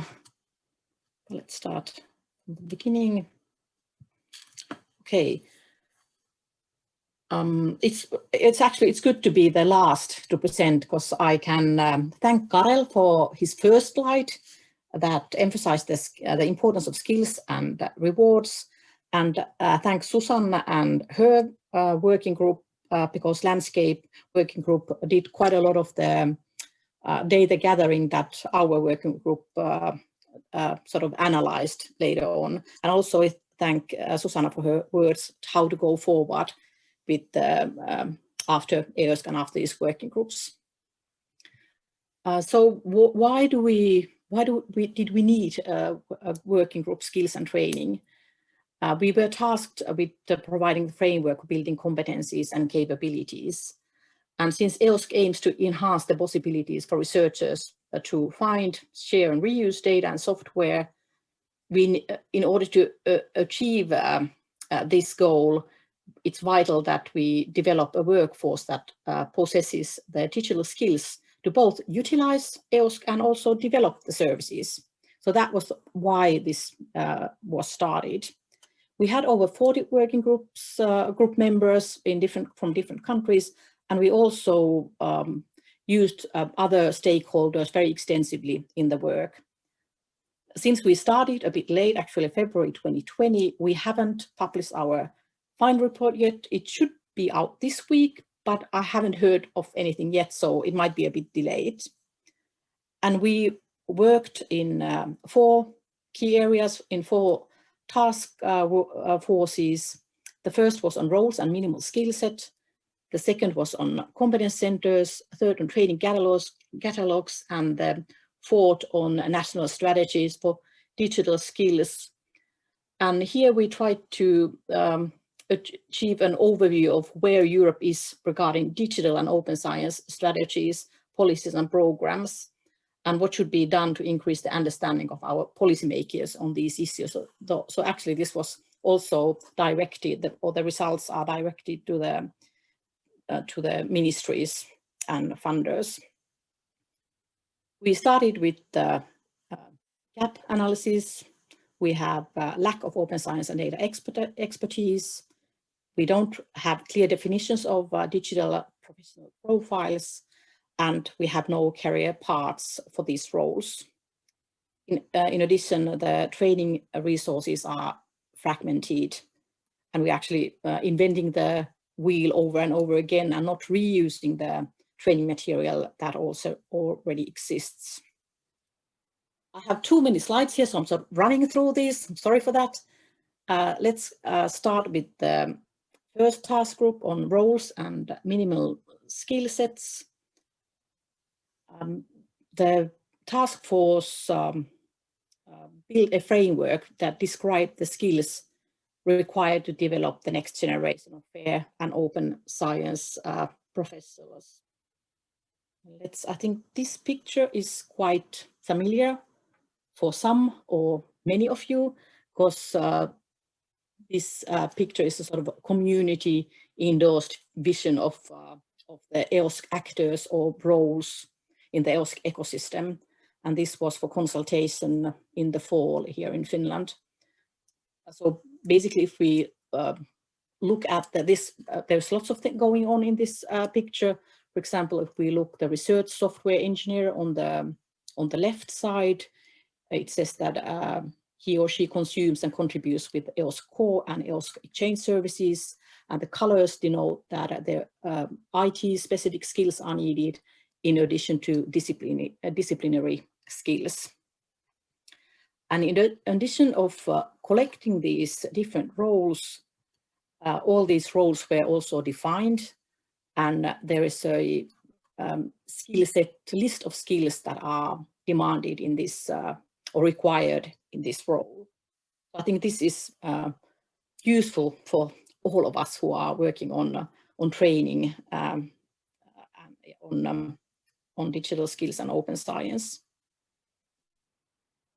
In order to make the final report as easily sort of really readable as possible, we also added this relevance of the results for different main stakeholders, policymakers and funders, universities and other research organizations, competence centers, EOSC Association and EOSC projects. I have added relevance slides in all of the behind or after all of these task forces, but I won't go through them. You can check them out later on your own. And there might be, since the final report is not out yet, it might be that these change a bit in the final report. The second task force looked at competence centers, and the definition was actually taken from FAIR. And I think the definition or the ability of competence centers to connect relevant people, guidance, learning resources and curricula in different thematic areas is the sort of the main thing here. And the task force also looked at different organizations, not just competence centers. There were quite a lot of universities, and they looked at how these organizations how they implement their skills and training programs to facilitate fair and open science within the EOSC ecosystem. So there were 23 case studies in this working group, and they try to find commonalities in the way that organizations approach the topics of service offering, how the services are positioned or prioritized, skills and competence focus, organizational structure and business models, and coordination and alignment with other initiatives. However, the analysis revealed that there is such a wide range of approaches that they did not find any common practicalities on these in these areas. However, they made many useful suggestions how to emphasize collaboration when thinking about or when implementing training. So that's those are very useful to read. So again, the relevance of the results. You can check out, are you policymakers or universities? The third task force started its work in June, so it only had like 6 months to look at the training catalog, and the aim was to map the current situation and deliver recommendations for the realization of federated training catalog. So the meaning was to harvest from the existing and future training resources, not to have all the resources in one place. Because of the shortness of time, they did not actually do anything concretely, but they pointed out that the important considerations here are that the user-centered design principles are used, and acknowledge that metadata is it's very, very challenging because different service providers, training service providers use different kind of metadata standards. So that should be solved first in order to aim for interoperability and machine readability. They also talked about quality assurance, what would be the community endorsed framework to ensure the quality of training material, and how to take FAIR into account there, how to open fairly the training materials. And here, once again, it's the relevance of the results presented.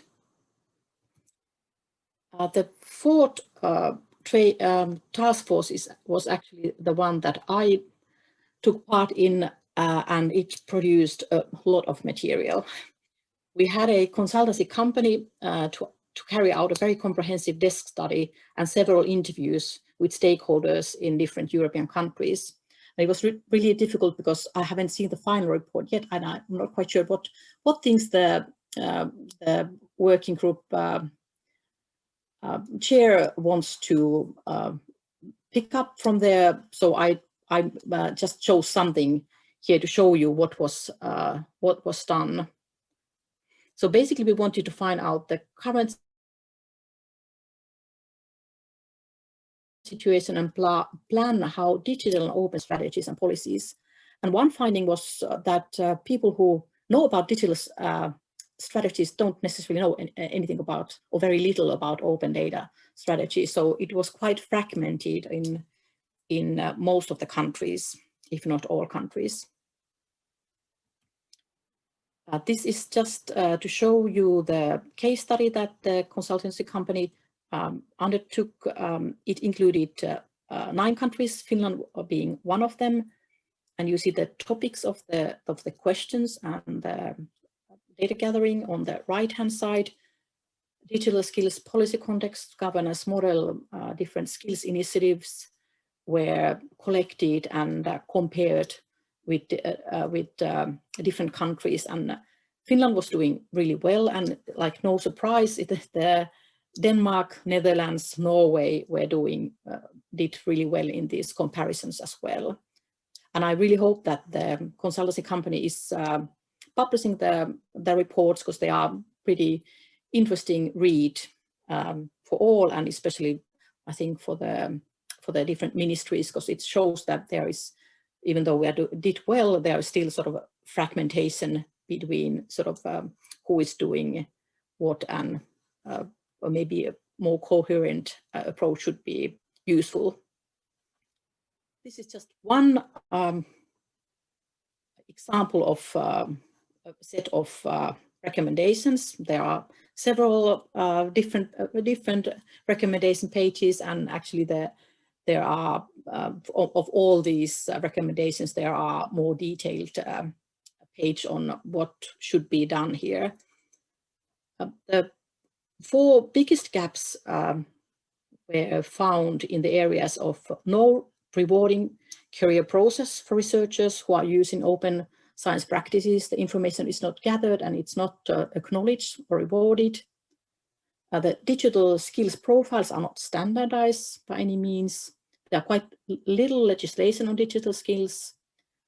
and also that actually universities and other research organizations are not offering training on fair and open science. In the final report, the gaps are gathered in 4 areas on people and actors, policy, governance and process, and technology and infrastructure. So that will be another set of recommendations there, or the same set, just divided differently. And here's the relevance of the results of this work. Then we also collected the recommendations and main results, and I thought about what the impact for Finland would be, and I think the impact for us is maybe this is the most important thing. Once again, I'm looking at from my point of view, working with training and skills in the national front.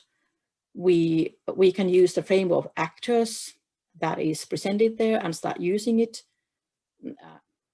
Maybe taking it out of ecosystem context as well, and having it or using it in our everyday work.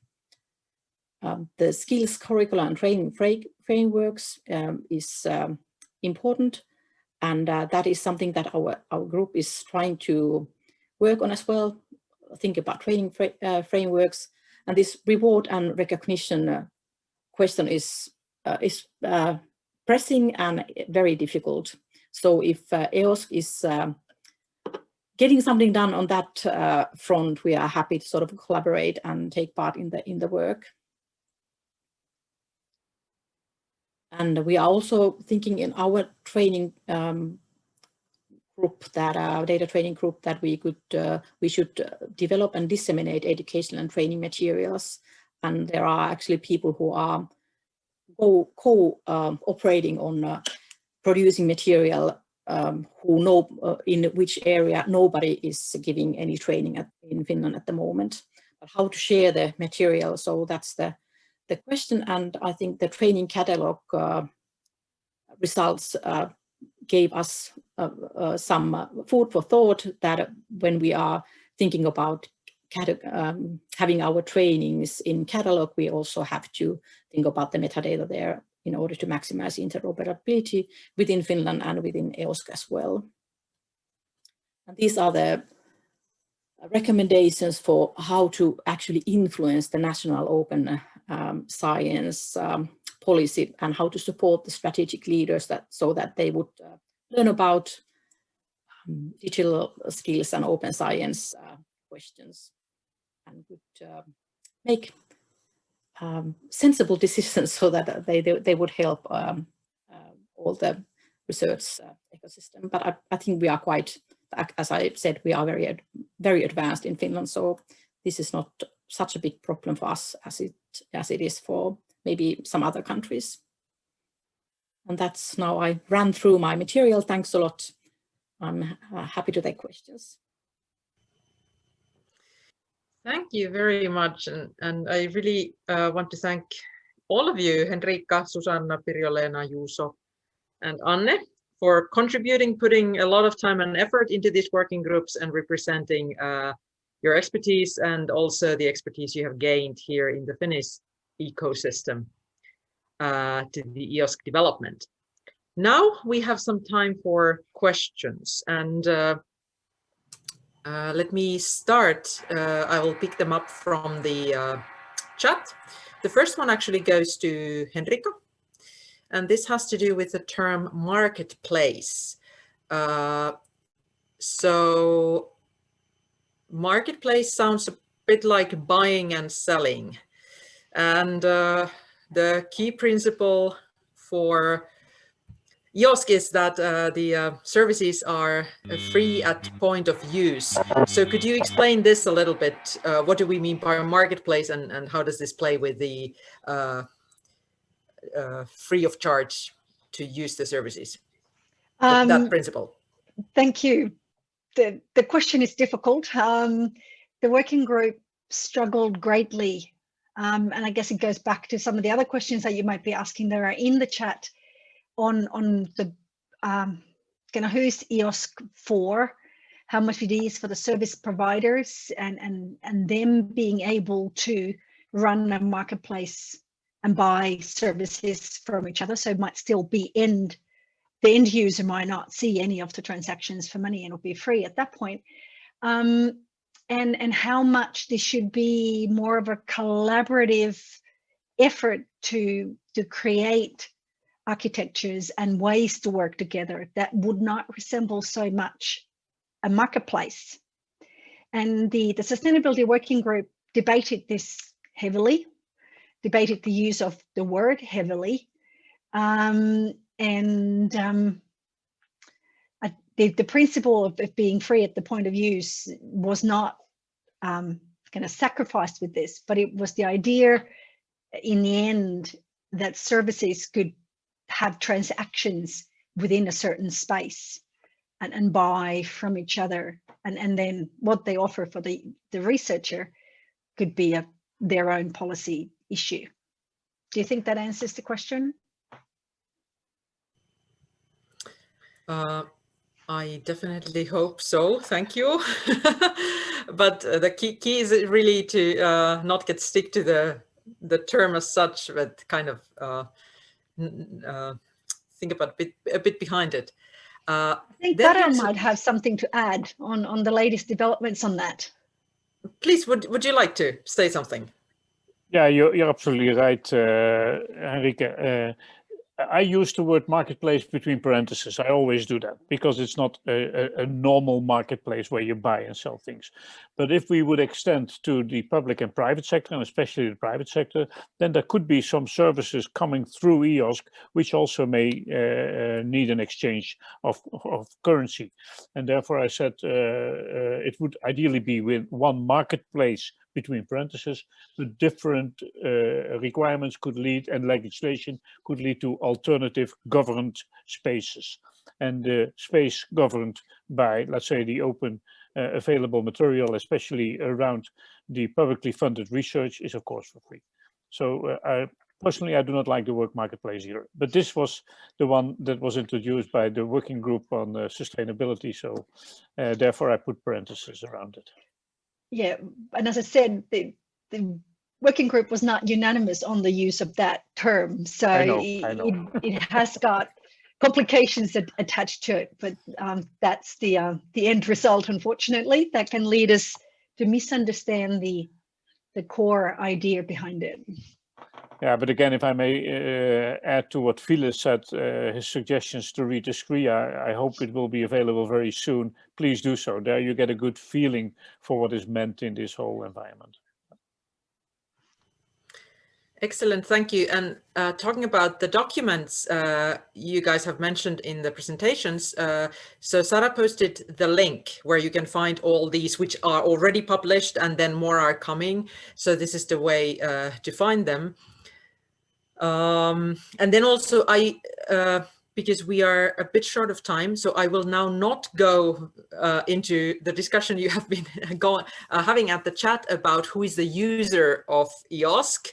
But again, Ville was trying to explain the background of it and why actually it is a question which required quite a bit of discussion.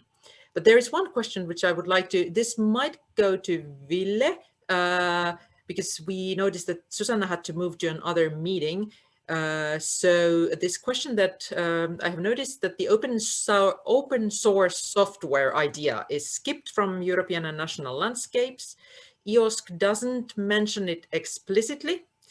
Is it of little interest, or is it going to be considered maybe later in the near future? And this question relates to the fact that researchers do practice OSS, but it is not regulated almost at all. Oh, yes, this is a very good question.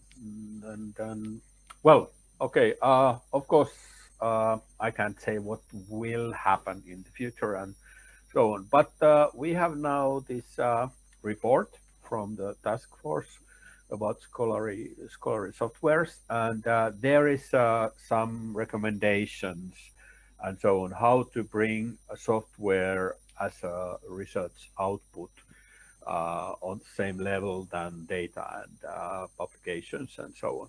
Of course, it's a brand new document. It's not. There has been community consultations and so on, this kind of rounds, but it needs also some discussions and decision making in the future that how to imply those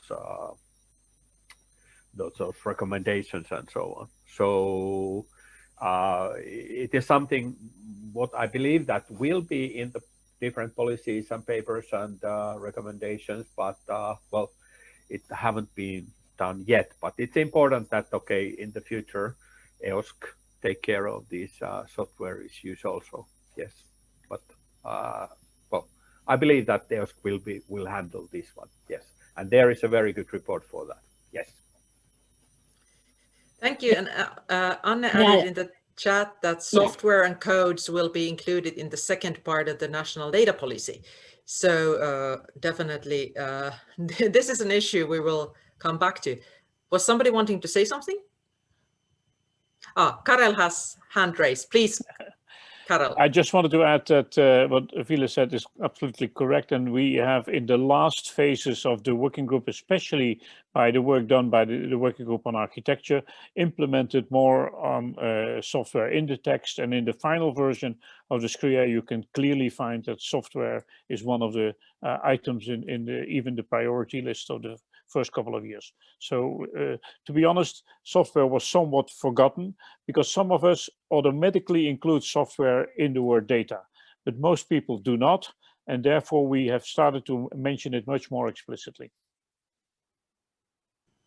Very good clarification. And let me still add from Pirjo-Leena to this, that also the rules of participation apply not only to data and services, but also, for example, to publications, tools, workflows, training and consultation. That is, they apply to all resources provided via EOSC. And as Ville states, the practical implementation is waiting for guidelines. Okay, thank you for very good questions. Now I think we have more or less 15 minutes left, and it's time to move on in the program. And this is the practical solutions, what next part. And I'm really happy to introduce my colleague Anu Märkälä from CSC, who will tell us about how to actually join the Finnish forum, EOSC Finnish Forum, and what are the plans for the future. So Anu works as the open science expert at CSC and also is the Finnish engagement officer towards the organizations here at the Finnish EOSC Forum. So Anu, please tell us how we can get involved. Yes, thank you, Anu. Just a second, I'll share my slides. So yes, can you see them now? Yes, it works well. Thanks. Nice. So I will now explain how to join the Finnish Forum and what we have planned for the couple of next months. First of all, the EOSC Finnish Forum is open to all individuals who are interested in EOSC and who have either themselves signed the Declaration for Open Science and Research or work for an organization that has signed it. And the membership is free of charge and it's valid until further notice. So like Sara said earlier today, we'd like to have the EOSC Finnish Forum as an open and inclusive forum for all Finnish stakeholders to come together and discuss and exchange information. So for that reason, we created a very simple onboarding process, and we don't require any official endorsement by your home organization. To join the forum, you just simply need to fill in a registration form that will be available at the Open Science webpage, and you will also receive the link per email after this webinar. So in the registration form, you just need to fill in your name and surname and affiliation and your role in the organization. and type in your email address and briefly tell us why you are interested in joining the forum. The EOSC Finnish Forum office, that is Sara and myself, will process the request, and once you are accepted, you will be subscribed to the EOSC FF mailing list, where you get more information what we are organizing and hear all sorts of news and updates. And here you can also have the terms of reference document. I will not open it now, but it is enclosed to my presentation, so you can read it through after this webinar. Next slide. So how to get in touch and keep up to date with all that's going around on EOSC and at Finnish Forum. So our homepage will be at the website of Open Science. You have the address there, and you will find there further information on our activities and upcoming events. There will be monthly blogs and also instructions how to join the forum. And like said, we will add all new members to the EOSC FF mailing list. And you can maybe describe this mailing list as a general announcement board. So messages that are sent to this list reach all members of the forum. And it will be used by us to share information about our activities. And also the members of the forum can themselves use this list to distribute information to others. And the second email list is more of an operational email list. And it works as a channel to communicate directly with the office, that is with me and Sara. So if you have any questions, feedback, or suggestions for agenda points or future activities, you can send email to this address and it will land on my and Sara's desk. And we will also set up social media accounts, so you will receive the links to them later. And here is a recap of what we have planned for the next months. So first of all, you will receive a follow-up email after this webinar with all the webinar materials that have been presented today, and also the registration link and all the contact information that I've just shown you. So don't worry if you didn't manage to write them down, you will get them per email. And we will also develop the contents of the future EOSC FF homepage and launch our presence on Twitter and LinkedIn as a part of our promotional campaign to onboard new members. And well, there will be different kind of activities during the spring. We are also keeping an eye on what's happening at the EU level. So not all events are set in stone yet. So we are planning to organize something before the May, but at least the next EOSC Finnish Forum workshop will take place in May. And we will collect all the upcoming events into an event calendar that is available on the Open Science website. And if you have any ideas or wishes for EOSC Finnish Forum's future activities or agenda points, you are more than welcome to share them with us. So just please send an email to the support mailing list and we will take them into account. And also this email works in that case if somebody wants to terminate their membership. So it will come to me and Sara. So this was very quick overview of the activities planned for this spring. And I can maybe conclude here unless somebody has something to ask.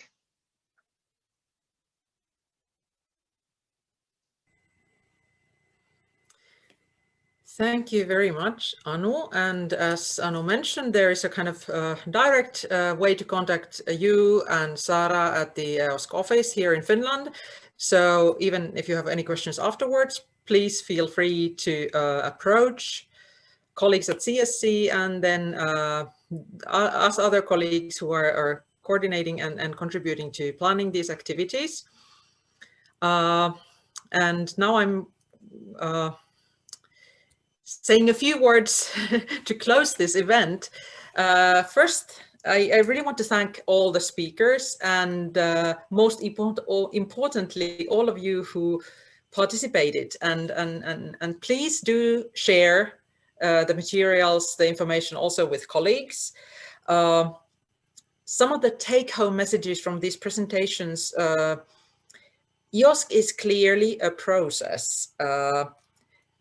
It has started several years ago. A lot of development has taken place, but the way I see it is that this is a really good time to join the ride if you haven't done, or if your organization hasn't done it before, because now we really come to the key issues about, on the one hand, how can Finnish organizations, our researchers benefit from all the services available through EOSC.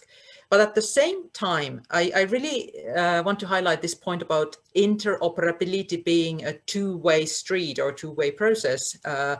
So it is also important to think that how Finnish organizations can contribute in the further development of EOSC. As was mentioned in the presentations, Finland has done, or the Finnish community has really been active in promoting open science, and there is like a very good groundwork now laid out. So this is a good way, a good situation to really make this more and more of a reality here in the Finnish community. The EOSC Finnish Forum is now officially open for everybody. So please stay in touch, tell about this to your colleagues. And I'm really happy that on the one hand, the Open Science Coordination here in Finland, and then now this EOSC structure will support active engagement and information sharing and good practice sharing. And as Anu mentioned in the last slides, stay tuned. There will be future webinars, and also all these materials we have seen together today will be available. So I guess this was kind of my wrap up of the event. Last but not least, I really want to thank Sara and Anu from CSC to putting all this together. This is a very good start. I want to wish you all a happy new year, happy this year, and a good week, and looking forward to hearing from you soon. So, bye. And I wanted to thank you, Anu, for the excellent moderation of the webinar, and all the participants for being online, and all the speakers. So I hope to see you soon all in the Finnish Forum.